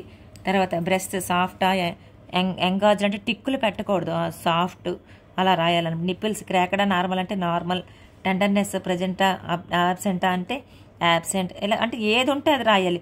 బ్లీడింగ్ ఉందా, తర్వాత ఫౌల్ స్మెల్ ఏమైనా ఉందా, తర్వాత టేర్ హెల్దీ అంటే అక్కడ ఏమైనా మనకు కుట్లేస్తారు కదా డెలివరీ అయినప్పుడు, ఎప్సాటమీ ఇచ్చి స్టిచెస్ వేస్తారు, ఆ కుట్లన్నీ కూడా మానయ్యా లేదా, హెల్దీగా ఉన్నాయి లేదా, ఫ్యామిలీ ప్లానింగ్ కౌన్సిలింగ్ మీరు ఇచ్చారా లేదా, ఎనీ అదర్ కాంప్లికేషన్స్ రిఫరల్స్ ఉంటే రాయాలి.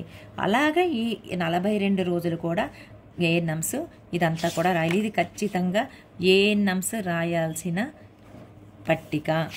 నెక్స్ట్ ఏంటంటే ఇక్కడికి వచ్చేటప్పటికి హెచ్బిఎన్సి నవజాత శిశువు సంరక్షణ, ఇది కూడా కంపల్సరిగా ఏఎన్ఎం మరియు ఆశా మరియు ఎంఎల్హెచ్పి ఇది చేయాల్సిందే. ఇక్కడ చెప్పాను కదా 1వ రోజు ఎలాగో ఇక్కడ ఉండరు, హాస్పిటల్లో ఉంటారు కాబట్టి వాళ్ళు చూసుకుంటారు. మనం వెళ్ళినా సరే ఇది రాయకూడదు. 3వ రోజు బిడ్డ పాలు సరిగా తాగుతుందా, తాగితే తాగుతుందని, లేదంటే లేకపోతే కారణాలు రాయాలి.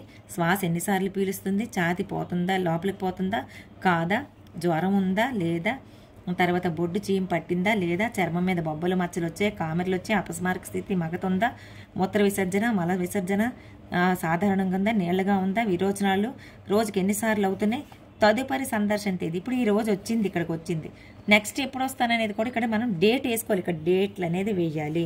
సంతకం ఎవరు చేయాలి? ఇక్కడ ఖచ్చితంగా ఎవరైతే విజిట్లు చేస్తున్నారో ఇక్కడ సంతకాలు వేయాలి. ఇక్కడ ఎంపీహెచ్ఏ అంటే చూసారు ఇక్కడ క్లియర్గా ఉంది. ఎంపీహెచ్ఏ అంటే ఎవరు? ఏఎన్ఎం అన్నమాట. ఖచ్చితంగా ఇదంతా కూడా ఆశాల మీద చెప్పేస్తూ ఉంటారు, కానీ ఇదంతా కూడా మీ బాధ్యత. ఏఎన్ఎం టెక్నికల్ అంటే ట్రైనింగ్ అయిన పర్సన్ అనమాట. కాబట్టి వీళ్ళు ఆశాలు కాకుండా ఏఎన్ఎం ఖచ్చితంగా ఇవన్నీ కూడా ఫిలప్ చేసేటట్టుగా చూసుకోవాలి. పుట్టిన 7 రోజుల వరకు స్నానం చేయించకూడదు. శిశువును వెచ్చగా ఉంచాలి. తర్వాత అంటే తెలుసు కదా, ర్యాప్ చేసి ఉంచాలి. జబ్బులతో బాధపడే వారి నుండి శిశువును దూరంగా ఉంచాలి. ఇప్పుడు ఎవరికైనా జలుబు దగ్గు అలాంటివి ఉన్నాయనుకోండి, వాళ్ళు వచ్చి ముద్దులు అవి ఆడకూడదు, ముద్దులు పెట్టకూడదు, వాళ్ళకి దూరంగా ఉంచాలన్నమాట. కావాలంటే మాస్క్ వేసుకోమని చెప్పండి. బొడ్డుకి ఏమీ కూడా రాయకూడదు, దానంతట అది ఊడిపోవడం జరుగుతుంది అనమాట. నవజాత శిశు సంరక్షణ హెచ్బివైసి. దయచేసి గుర్తుపెట్టుకోండి, చేయవలసింది ఏంటంటే బిడ్డను వెచ్చగా ఉంచాలి, ర్యాపింగ్ చేసుకోవాలి, తర్వాత ర్యాప్ చేయాలి. బిడ్డ పుట్టిన గంటలోపే తల్లిపాలు తాగించాలి. బిడ్డకు కేవలం తల్లిపాలు మాత్రమే ఇవ్వాలి. మిగతా చాలామంది ఏం చేస్తారంటే షుగర్ నీళ్ళు కలిపిన పట్టిక బెల్లం కలిపిన నీళ్ళు ఇస్తూ ఉంటారు, అవి ఇవ్వకూడదు. తేనె తాగిస్తూ ఉంటారు, అలాంటివి ఏమీ కూడా ఇవ్వకూడదు. తల్లిపాలు మాత్రమే ఇవ్వాలి. మొదటి 48 గంటల లోపల బిడ్డకు స్నానం చేయించకూడదు. బొడ్డు ప్రాంతం పొడిగా ఉంచాలి. బిడ్డను అనారోగ్యంగా ఉన్న వారికి దూరంగా ఉంచాలి. పుట్టినప్పుడు బిడ్డ బరువు 2.5 కిలోల కంటే తక్కువగా ఉంటే ప్రత్యేక సంరక్షణ తీసుకోవాలి. దయచేసి గుర్తుపెట్టుకోండి, ఇది ప్రమాద సూచికలు. ఏంటి ప్రమాద సూచికలు? బిడ్డ ఒకవేళ పాలు తాగలేకపోతే, తర్వాత మూర్ఛ కనిపిస్తే, తర్వాత నిమిషానికి 60 సార్లు కంటే ఎక్కువగా శ్వాస తీసుకుంటూ ఉంటే, ఛాతీ ఎక్కువగా లోపలికి పోతూ ఉంటే, చంకలో మనం కదా బిడ్డలకి ఎప్పుడు కూడా నోట్లో పెట్టకూడదు, థర్మామీటరు చంకలో మాత్రమే పెట్టాలి. అలా పెట్టినప్పుడు 37.5 డిగ్రీల సెల్సియస్ కంటే ఎక్కువగా ఉంటే, బిడ్డను తాకినప్పుడు వెచ్చగా ఉందనుకోండి, ఇవన్నీ కూడా ప్రమాదకర సంకేతకాలు. ఇమీడియట్గా హాస్పిటల్కి తీసుకెళ్లాలన్నమాట. చంకలో ఉష్ణోగ్రత 37.5 డిగ్రీల సెల్సియస్ కంటే తక్కువగా ఉందనుకోండి, బిడ్డను తాకినప్పుడు చల్లగా ఉందనుకోండి, అది కూడా ప్రమాదమే. తర్వాత ప్రేరేపించేటప్పుడు మాత్రమే బిడ్డలో కదలిక, అంటే ఇలా చిన్న గిల్లిన చిన్న నెల కొట్టిన అప్పుడు మాత్రమే కదలికలు ఏమైనా ఉంటే, అంటే మందకొడిగా ఉంటే, కదలికలు యాక్టివ్గా లేకపోతే కనుక అప్పుడు ఇమీడియట్గా మనం హాస్పిటల్కి తీసుకెళ్ళి డాక్టర్ గారికి చూపించాలన్నమాట. నెక్స్ట్ గృహ ఆధారిత శిశు సంరక్షణ సందర్శనలు. ఇది కూడా హెచ్బివైసి అంటే ఏంటంటే హోమ్ బేస్డ్ యంగ్ చిల్డ్రన్.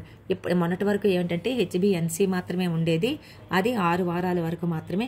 ఇప్పుడు ఏంటంటే 6 వారాలు అయిపోయిన తర్వాత ఇది 3 నెలలు అనమాట. వయసుని బట్టి ఇక్కడ చూసారా క్లియర్గా ఉంది. ఇక్కడ ఆశా కార్యకర్త పరిశీలించవలసినవి ఇక్కడ వచ్చిందండి. ఆశ అందరూ ఆశ అనుకుంటారు. చూడండి, ఆశా కార్యకర్తలు ఇలా ఇక్కడ వచ్చారనమాట. 3 నెలలు, 6 నెలలు, 9 నెలలు, 12 నెలలు, 15 నెలలు. ఇక్కడ ఇవి బిడ్డ అనారోగ్యంతో ఉందంటే ఉందని కొట్టండి, లేదంటే లేదు ఇంటూ అని కొట్టండి. తల్లిపాలు కొనసాగిస్తున్నారా? ఇవి. తర్వాత ఒకేసారి ఎప్పుడు అదనపు ఆహారం 3 నెలల్లో రావు కదా, ఇక్కడ ఆల్రెడీ ఇచ్చేసారు, వాళ్ళే ఇంటూ కొట్టారు.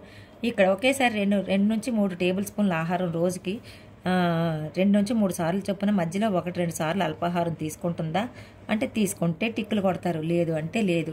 ఇవన్నీ కూడా మీరు చదువుకోండి. తర్వాత అంగన్వాడీ కార్యకర్త నమోదు చేసిన బరువు అయితే ఇక్కడ వెయ్యాలి. ఎదుగుదల నెమ్మదిగా ఉందేమో చెక్ చేయండి. తర్వాత టీకాల స్థితిని చెక్ చేయండి, వేశారా లేదా అనేది. తర్వాత ఇంటి వద్ద ఓఆర్ఎస్. ఇక్కడ చూసారా మీజిల్స్ వ్యాక్సిన్ అని అంటున్నారు. టీకాల స్థితి అంటే మనం ఇక్కడ ఇస్తాం, 3వ నెలలో ఇస్తాం, 6 ఇస్తాం, 9 ఇస్తాం, తర్వాత 15 నెలల్లో కూడా ఇస్తాం అనమాట. అయితే ఇక్కడ మీజిల్స్ వ్యాక్సిన్ మాత్రం ఇక్కడ చూసారు వాళ్ళే ఇంటూ కొట్టారు, 9వ నెలలో మాత్రమే ఇవ్వాలని, లేదంటే 12 నెలల్లో ఇస్తాము కాబట్టి. తర్వాత బూస్టర్ డోస్ కూడా ఇస్తాం కాబట్టి. విటమిన్ ఏ ఇచ్చారా లేదా? విటమిన్ ఏ ఎప్పుడు స్టార్ట్ చేస్తాం? 9వ నెలలో మాత్రమే ఇస్తాం. తర్వాత ఇంటి వద్ద ఓఆర్ఎస్ ఇచ్చారా లేదా? ఇవన్నీ కూడా రాస్తాం.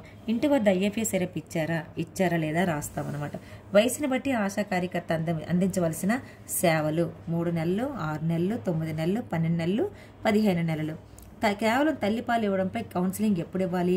3వ నెలలోనూ, తర్వాత 6 నెలల వరకు ఇవ్వాలి. ఎందుకంటే 6వ నెల తర్వాత అదనపు ఆహారం ఇవ్వడంపై మనం కౌన్సిలింగ్ ఇవ్వాలన్నమాట. ఎవరు? ఆశాలు అనేవాళ్ళు ఇవ్వాలి. చేతులు శుభ్రం చేసుకోవడంపై కౌన్సిలింగ్ కూడా ఆశాలే ఇవ్వాలి. పిల్లల పెంపకంకి కౌన్సిలింగ్ ఇవ్వాలి, కుటుంబ నియంత్రణపై కౌన్సిలింగ్ అనేది ఇవ్వాలి.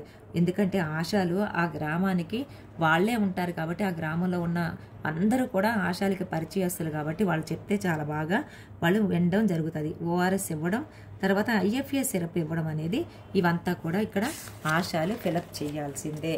అంతేకాకుండా iron folic acid supplementation for children aged 6 months to 5 years. అంటే మనం పిల్లలకి 6 నెలల నుంచి 5 సంవత్సరాల వయసు వచ్చే వరకు కూడా IFA మందు మనం ఇస్తామన్నమాట. IFA మందు తల్లికి ఇచ్చిన తేదీ, ఫస్ట్ సీసా ఏ డేట్లో ఇచ్చాం, రెండోది ఎప్పుడు ఇచ్చాం, 3, తర్వాత 3, 4, 5, 6, 7, 8, 9 ఈ సీసాలు ఎప్పుడెప్పుడు ఇచ్చామనేది మనం డేట్లు వేసుకోవాలి. తర్వాత తల్లి వేసిందా లేదా అనేది కూడా వాళ్ళ ఇంటికి వెళ్ళినప్పుడు ఆ సీసాని మనం అబ్జర్వ్ చేస్తూ ఉండాలన్నమాట. అయితే ఇక్కడ మనకి ఏంటంటే బై వీక్లీ వేస్తామన్నమాట. 6 నెలల నుంచి 12 నెలల వరకు బై వీక్లీ. అంటే బై వీక్లీ అంటే జనవరి నెల, ఈ జనవరి నెలలో మనం వారానికి 2 సార్లు వేస్తాం. బుధవారం తర్వాత శనివారం వేస్తాం, మళ్ళీ బుధవారం శనివారం, మళ్ళీ బుధవారం శనివారం. సారీ అండి, నేను ఇలా వేశాను. ఇప్పుడు మనం బేబీ గనక జూలైలో పుట్టింది, లేదంటే ఆగస్టులో పుట్టింది, అప్పుడు మనం ఈ జనవరి, ఫిబ్రవరి, మార్చి, ఏప్రిల్, మే ఇవన్నీ కూడా వేయకూడదు. మనం ఇలా డాష్లు కొట్టేయాలన్నమాట.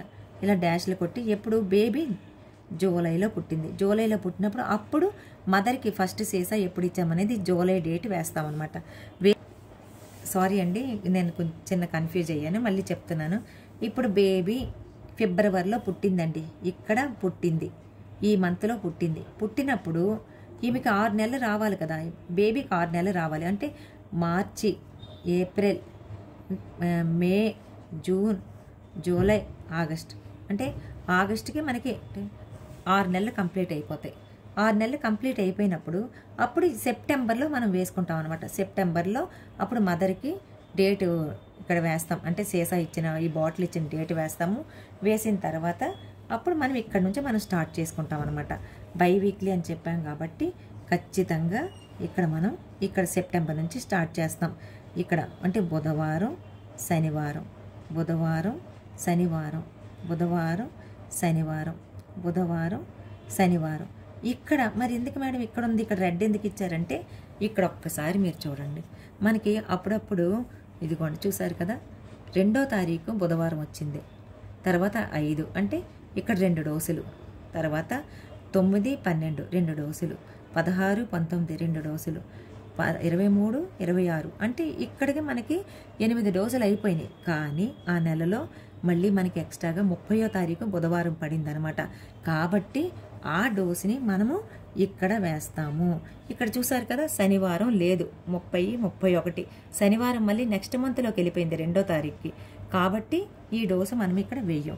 ఇది కంపల్సరీగా ఆశాలందరూ కూడా ఇదంతా కూడా ఫిలప్ చేయవలసిందే. గుర్తుంచుకోవాల్సిన ముఖ్యాంశాలు: బిడ్డకు ఐరన్ ఫోలిక్ మందు ప్రతి బుధవారం శనివారం ఇవ్వాలి. 1 మిల్లీమీటర్ మందు పిల్లల ద్వారా వేయాలి. బిడ్డ అనారోగ్యంతో ఉన్నప్పుడు, ఆహారం తీసుకోనప్పుడు ఈ మందుని వేయకూడదు. ఆహారం తిన్న తర్వాతనే ఐరన్ మందు ఇవ్వాలి.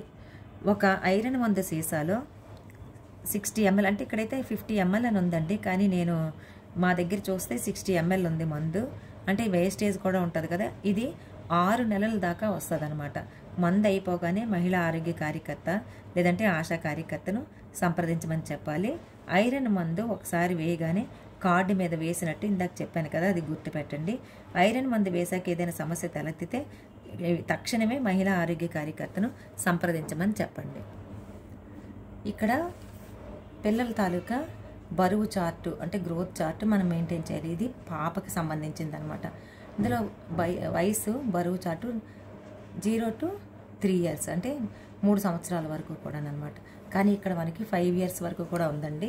ఇది ప్రపంచ ఆరోగ్య సంస్థ ప్రమాణాల మేరకు బిడ్డ ఎదుగుదల చార్ట్ అనమాట. ఇక్కడ ఏంటంటే ఇక్కడ మనం ఇదే పాపది, ఇప్పుడు ఇదేమో బాబుది, అంటే ఇద్దరికి కూడా ఉందన్నమాట. అయితే ఇక్కడ బర్త్ మనం ఇక్కడ ఏం చేయాలంటే బర్త్ డేట్ అనేది మనం వేసుకోవాలి. ఇప్పుడు ఈరోజు డెలివరీ అయ్యాడు అంటే పుట్టాడు కాబట్టి ఇక్కడ ఆ డేట్ వేసాం. నెక్స్ట్ మంత్ డేట్ వేస్తాం 25/9/10 20 25 24, తర్వాత 24 11 25, తర్వాత 24 12 25, 24 1 2026 అలాగా డేట్ వేసుకుంటాం అనమాట. ఇలా డేట్లు వేసుకొని ఎప్పటి వరకు చూసారా, ఇది 1 ఇయర్, ఇది 2 ఇయర్స్, 3 ఇయర్స్, 4 ఇయర్స్, 5 ఇయర్స్ వరకు కూడా మనం ఈ గ్రోత్ చార్ట్ని మనం మెయింటైన్ చేయాలి. ఒకవేళ ఇప్పుడు బేబీ 3 కేజీలు, ఇదేమో చూసారు కదా ఇక్కడ వెయిట్ కేజీస్లో, ఇదేమో మంత్స్ అనమాట. ఒకవేళ బేబీ పుట్టినప్పుడు 3 కేజీల్లో ఉన్నాడు, 3 కేజీల్లో ఉండేటప్పుడు తర్వాత నెక్స్ట్ మంత్కి అంగన్వాడీ సెంటర్కి వస్తారు. ఇది అంగన్వాడీ సెంటర్ వాళ్ళు దీన్ని మనం మెయింటైన్ చేయాలన్నమాట. అయితే వాళ్ళు వచ్చినప్పుడు బేబీ వెయిట్ కనుక ఎంత ఉంది, 3.5 ఉందనుకోండి, అప్పుడు మనకి గ్రోత్ చార్ట్ ఇలా ఉంటుంది. నెక్స్ట్ మంత్కి వచ్చేటప్పుడు ఇక్కడ ఉందనుకోండి, ఇలా వస్తుంది కర్వ్. తర్వాత ఇంకా ఇక్కడికి వచ్చేటప్పటికి 3వ నెల వచ్చేటప్పటికి ఇక్కడికి వచ్చింది అనుకోండి, ఇలా వస్తుంది. తర్వాత 4వ నెల వచ్చేటప్పటికి ఇంకా ఇలా పైకి వెళ్ళిందానికి అలా. చూసారు కదా ఇక్కడ గ్రోత్ చార్ట్ అంటే మంచిగా ఉంటాయి. అంటే గ్రీన్ కలర్లో ఉందనుకోండి, గ్రీన్ కలర్లో ఉంటే నార్మల్, అంటే బిడ్డ ఆరోగ్య ఎదుగుదల ఎలా ఉంది అని అంటే ఆరోగ్యకరంగా ఉందని. అదే తక్కువ బరువు ఉందనుకోండి, బేబీ వెయిట్ కనుక ఇక్కడి నుంచి ఇలా ఎల్లోలో కొనసాగిందనుకోండి, ఇలా ఎల్లోలో కొనసాగితే అప్పుడు ఏంటంటే బిడ్డ తక్కువ బరువుతో ఉన్నాడని అర్థం అనమాట. అదే బిడ్డ చాలా తక్కువ బరువుతో ఉన్నాడు అనుకోండి, అప్పుడు ఇది ఎలా ఉంటుందంటే ఇక్కడ నుంచి ఇలా వచ్చి ఈ ఆరెంజ్ కలర్లోకి లేదా ఇలా వస్తుంది అనుకోండి, ఆరెంజ్ కలర్లో ఉంటే బిడ్డ చాలా తక్కువ బరువుతో ఉన్నాడని అర్థం అనమాట. అయితే గ్రోత్ కర్వ్ ఎలా ఉండాలంటే ఇలా రావాలి, అంటే ఇలా రావాలి, కానీ ఇలా రాకూడదు, ఇలా స్ట్రైట్గా రాకూడదు, ఇలా స్ట్రైట్గా అయితే రాకూడదు అనమాట. అంటే ఇప్పుడు ఇక్కడ నుంచి వచ్చి ఇలా పెరిగి, అంటే ఇది ప్రమాదకరం, ఇలా స్ట్రైట్గా వచ్చిన ప్రమాదకరం, లేదా ఇలా పెరిగి ఇలా డౌన్ అయిపోయినా సరే ఇది కూడా అతి ప్రమాదకరం అని చెప్పి మనకి WHO ప్రపంచ ఆరోగ్య సంస్థ ఈ ప్రమాణాలు అనేవి మనకి చెప్తూ ఉన్నాయి. కాబట్టి గ్రోత్ని చాలా జాగ్రత్తగా చూసుకొని బిడ్డ ఎదుగుదల అంటే మంత్కి ఎంత ఎదగాలో అంత ఎదుగుతుందా లేదనేది ఈ చార్ట్ ప్రకారం చూసుకొని డాక్టర్ని సంప్రదించాలి. వ్యాధి నిరోధక టీకాల వివరాలు, ఇక్కడ ఇవ్వవలసిన తేదీ, ఇచ్చిన తేదీ, ఇదంతా కూడా మీకు తెలిసిందే. పుట్టినప్పుడు ఏమేమి ఇస్తామో, తర్వాత 6 వారాలు, 10 వారాలు, 14 వారాలు, 9 నెలలకి. అయితే ఇవంతా కూడా మన ఏఎన్ఎంస్ అందరికీ బాగా తెలుసు. విటమిన్ ఏ అండి, ఇది చాలామంది ఇవ్వటం లేదు. మనకి సప్లై ఉన్నా సరే దీని తాలూకా ప్రభావాలు పిల్లల్లో ఎంత బాగా ఉంటాయి అనేది తెలిసినా సరే ఇది ఇవ్వడం మానేస్తున్నారు. ఫస్ట్ డోస్ అయితే ఇస్తున్నారు, అంటే ఈ 9 నెలల టైంలో ఇవన్నీ ఇచ్చినప్పుడు ఈ 9 నెలలు దాటిన తర్వాత విటమిన్ ఏ ఫస్ట్ డోస్ ఇచ్చి ఇంకా నెక్స్ట్ ఇక్కడికి వచ్చేటప్పటికి చూసారు కదా 16 నుంచి 24 నెలల మధ్యలో విటమిన్ ఏ సెకండ్ డోసు ఇవ్వాలి. ఈ డోసు మిస్ చేస్తున్నారండి. అలా కాదు, సెకండ్ డోస్ ఎప్పుడు ఇవ్వాలి, 16 నుంచి 24 నెలలు ఇవ్వాలి. ఇచ్చిన తర్వాత విటమిన్ ఏ 3 ఎప్పుడు ఇస్తాము, ఇక్కడ చూసారు కదా, మళ్ళీ దానికి 6 నెలలకి ఎప్పుడైతే 6 నెలలు నిండుతాయో రెండో డోస్ ఇచ్చిన తర్వాత 6 నెలలు నిండిన తర్వాత అప్పుడు మనం ఇక్కడ ఇవ్వడం జరుగుతుంది అనమాట. అలాగే విటమిన్ ఏ 4 మళ్ళీ ఇంకొక 6 నెలలకి, తర్వాత 6 నెలలు 6 నెలలు 6 నెలలు 6 నెలలు అలాగా 5 సంవత్సరాలు వచ్చే వరకు కూడా 9 విటమిన్ ఏ డోసుల్ని మనం వేయాల్సి ఉంటుంది. మధ్యలో వేయించని లేదంటే తప్పిన డోసుల వివరాలు, తప్పిన టీకా యొక్క పేరు మరియు డోసు రాయాలి, తప్పిన తేదీ రాయాలి, తప్పడానికి కారణం రాయాలి. కొంతమంది పండుగల కాటికి వెళ్ళిపోతూ ఉంటారు కదా, లేదంటే అనారోగ్య కారణాల వల్ల కూడా మనం వేయము, అవన్నీ కూడా రాయాలి.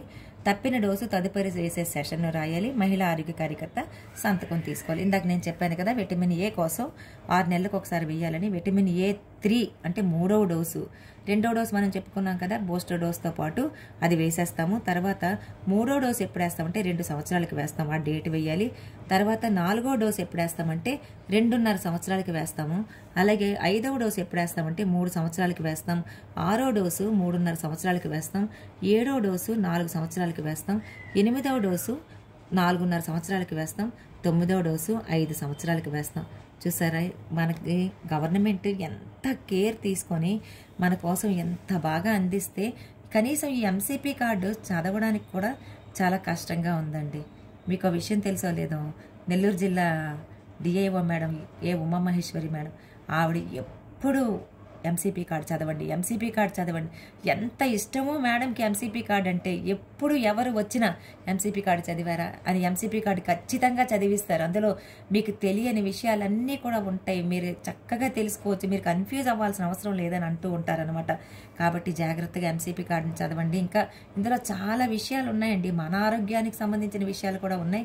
అవన్నీ కూడా మీరు చదవాలని కోరుకుంటున్నాను. అయితే టీకాల ఆవశ్యకత కూడా మనం ఒకసారి చెప్పేసుకుందాం. బీసీజీ దేనికి మనం పుట్టినప్పుడు వేస్తాం? క్షయని నివారించడానికండి, టీబీని నివారించడానికి వేస్తాం అనమాట. అలాగే హెపటైటిస్ బి అంటే పుట్టినప్పుడు వేస్తాం, కాలేయ వ్యాధులు ఏమైనా రాకుండా నివారించడానికి. అలాగే పోలియో ఓపీవి ఇది కూడా పుట్టినప్పుడు వేస్తాం, 0 డోసు పోలియోని నివారించడానికి. తర్వాత ఈ పోలియోది ఎప్పుడంటే 1.5 నెలకి వేస్తాము, 2.5 నెలకి వేస్తాము, 3.5 నెలకి కూడా వేస్తాం అనమాట. ఇక్కడ 9 నెలల వరకే ఉందండి. తర్వాత ఐపీవీ ఇంజెక్షన్ ఎందుకు వేస్తామంటే పోలియో నివారణ. ఇది కూడా తల్లులకి, తర్వాత పేరెంట్స్కి బిడ్డలు ఏడుస్తున్నారని చెప్పి, జ్వరం వస్తుందని చెప్పి, వాచిపోతుంది అక్కడ ఏరియాలో అని వాళ్ళు చాలామంది రారండి. ఇవి చూపించి వాళ్ళకి వివరంగా ఇవన్నీ కూడా చెప్పవలసిందిగా మిమ్మల్ని అందరినీ కూడా ప్రార్థిస్తున్నాను. తర్వాత ఈ ఐపీవీ ఇంజెక్షన్ ఎప్పుడు వేస్తారంటే 1.5 నెలకి వేస్తారు, 3.5 నెలలకి వేస్తారు, అలాగే 9వ నెలలో కూడా వేస్తారు. పెంటా వ్యాక్సిన్ ఎందుకు వేస్తారంటే కోరింత దగ్గు, కంఠవాతము, ధనుర్వాతం, మెనింజైటిస్ వంటి రోగాల నివారణకి 1.5 నెలకి, 2.5 నెలకి, 3.5 నెలకి కూడా వేస్తారు. అలాగే పీసీవీ న్యూమోనియా నివారించడానికి 1.5 నెలలోను, అలాగే 3.5 నెలలో, 9వ నెలలో కూడా వేస్తారండి. రోటా వ్యాక్సిన్ అతిసార నివారణకి ఇస్తారు. అది 1.5 నెలకి, 2.5 నెల, 3.5 నెలల్లో ఇస్తారు. ఎంఆర్ తట్టు పొంగు నివారించడానికి 9వ నెలలో ఇవ్వడం జరుగుతుంది అనమాట. అలాగే జేఈ బ్రెయిన్ ఫీవర్ నివారణకి ఇది 9వ నెలలో ఇవ్వడం జరుగుతుంది. కాబట్టి వీటన్నిటి కోసం మనం వీళ్ళందరికీ కూడా అంటే తల్లిదండ్రులందరికీ కూడా సమాజానికి అందరికీ కూడా చెప్పి సమాజానికి మేలుకరంగా ఉందాం. Thank you so much. Page number 17 అంటే 17లో ఇక్కడ చూసారు కదా, 17లో 2 నుండి 3 నెలల వయస్సు ఇక్కడ ఉంది చూసారా, మహిళా ఆరోగ్య కార్యకర్త పై వాటిని పరిశీలించి టిక్ లేదా ఇంటూ పెట్టాలి. ఎవరు అంటే ఏఎన్ఎంఏ ఇక్కడ ఇవన్నీ కూడా చూసి ఇంటూ లేదంటే రైట్ అనేది అంటే టిక్ అనేది పెట్టాలన్నమాట. ఏంటది? తల్లిని గుర్తుపడడం, ఇతరులను చూసి నవ్వడం, కళ్ళలోకి చూడడం, ఇవి చేస్తే టిక్ పెట్టండి. బోర్లా పడితే అప్పుడప్పుడు తలెత్తడం, ఇవంతా కూడా నార్మల్ అనమాట. ఈ పైవన్నీ నార్మల్. లేదు నవ్వలేదు, పాలు తాగుతున్నప్పుడు మాట్లాడించినప్పుడు ఎత్తుకున్న బిడ్డ కళ్ళల్లోకి చూడకపోతే, 2 నెలల తర్వాత మెల్లకంతో చూస్తుంటే, ఇలాంటివన్నీ కూడా ప్రమాదకర లక్షణాలు ఇమీడియట్గా డాక్టర్ గారి దగ్గరికి తీసుకొని వెళ్ళాలన్నమాట. అలాగే 4 నెలల నుండి 6 నెలల వయసు వాళ్ళకి కూడా ఇక్కడ ఈ పైవన్నీ కూడా బిడ్డ ఏం చేస్తుంది ఇవి, లేదంటే తను తల్లిదండ్రులకి ఇలాగ ఏ సూచనలు అందిస్తుంది, ఇవన్నీ కూడా ఇక్కడ ఉంటాయి. వీటిని చూసి మనం టిక్స్ అనేవి పెట్టాలి. ఇలా టిక్కులు లేకపోతే, ఇలా ఉంటే అప్పుడు ఇది అనారోగ్యంతో ఉన్నదని హాస్పిటల్కి తీసుకెళ్ళాలి. 6 నెలల వయసులో ఈ బేబీ కనుక ఇలా మెడ నియంత్రించకపోతే, ఈ విషయాలన్నీ కూడా ఇక్కడ కనుక ఇలా లేకపోతే, ఇవన్నీ కూడా లేకపోతే అప్పుడు ఇవన్నీ కూడా కనిపిస్తాయి. అంటే ఈ పైవన్నీ కూడా నార్మల్, ఈ కిందవన్నీ కూడా అబ్నార్మల్ అని గుర్తుపెట్టుకొని ఇమీడియట్గా డాక్టర్ గారి దగ్గరికి తీసుకొని వెళ్ళాలి. 7 నెలల నుండి 9 నెలల వయసులో ఈ వయసు బిడ్డ ఏం చేస్తుంది అనేది కూడా మనం చూసుకొని, బేబీ ఇలా హెల్దీగా ఉండాలి, లేదంటే ఆరోగ్యకరంగా లేకపోతే ఇలా ఉంటుంది. కాబట్టి ఇమీడియట్గా ఇవన్నీ చూసారా, మహిళా ఆరోగ్య కార్యకర్త పరిశీలించి వాటిని టిక్ పెట్టాలి అని ఉంది. ఇమీడియట్గా హాస్పిటల్కి టిక్ పెట్టాలి అంటున్నాను కదా అని చెప్పి టిక్ పెట్టి ఊరుకోవద్దు. ఇక్కడ బేబీకి ఈ లక్షణాలన్నీ కూడా కనిపిస్తే, పైవన్నీ ఆరోగ్యకరమైన లక్షణాలు, కిందవన్నీ కూడా అనారోగ్య పరిస్థితులు. కాబట్టి అవి ఖచ్చితంగా హాస్పిటల్కి తీసుకెళ్ళాలి. ఇది 10 నుండి 12 నెలలు, ఇది 18 నెలల వయసులో బేబీ ఏం చేస్తుంది అంటే 18 నెలలు తర్వాత 24 నెలల వయసులో కూడా బేబీ ఎలా ఉంటుంది, 3 సంవత్సరాల వయసులో కూడా బేబీ ఎలా ఉంటుంది అనేది 3 సంవత్సరాల వరకు కూడా మనకి ఇది ఇవ్వడం జరిగిందనమాట. ఇవన్నీ కూడా జాగ్రత్తగా ఈ ఎంసీపీ కార్డుని సమాజంలో తల్లులందరినీ కూర్చోబెట్టి ఇవన్నీ కూడా చూపించి, వాళ్ళకి చదివించి, వాళ్ళ బిడ్డ తాలూకా వయసు ప్రకారం వాళ్ళకి అవి చూపించి బిడ్డ ఇలా ఉందా లేదా కనుక్కునే బాధ్యత ఆరోగ్య కార్యకర్తది. అంటే ఏఎన్ఎంది, ఎంఎల్హెచ్పిది, ఆశాది. కాబట్టి ఇవన్నీ కూడా చేసి సమాజానికి మీరందరూ కూడా ఇంకా ఎక్కువ ఇప్పుడు మేలు చేయట్లేదని కాదు, మీరు చాలా కష్టపడుతున్నారు, చాలా బాగా వర్క్ చేస్తారు, ఇంకా మంచిగా వర్క్ చేసి మాతా శిశు మరణాలను అరికడతారని నేను తెలియజేసుకుంటున్నాను, ప్రార్థిస్తున్నాను. Thank you so much. తను పేరు మాధవి అండి, ఆశా వాలంటీర్. చాలా బాగా చదువుకుంది. తను పోస్ట్ గ్రాడ్యుయేషన్ చేసింది. నా ప్రతి వీడియోకి కూడా తనే సపోర్టర్ అండి. ఎంత హెల్ప్ చేస్తుందంటే నా సొంత బిడ్డలాగా తను హెల్ప్ చేస్తుంది. ఇప్పుడు నైట్ చాలా టైం అయింది, తను చాలా దూరం వెళ్ళాలి. వాళ్ళ బాబు బర్త్డే అయినా సరే నా కోసం ఎంతో కష్టపడి ఈ వీడియో తను తీసింది. నేను చెప్తూ ఉంటే తను తీస్తూ ఉంటుంది అనమాట. కొన్ని సజెషన్స్ కూడా ఇస్తుంది. తనకి మీ అందరి ముందు సభాముఖంగా నేను థ్యాంక్స్ చెప్తున్నానండి. థ్యాంక్ యూ రా మాధవి, థ్యాంక్ యూ తల్లి, థ్యాంక్ యూ సో మచ్ రా.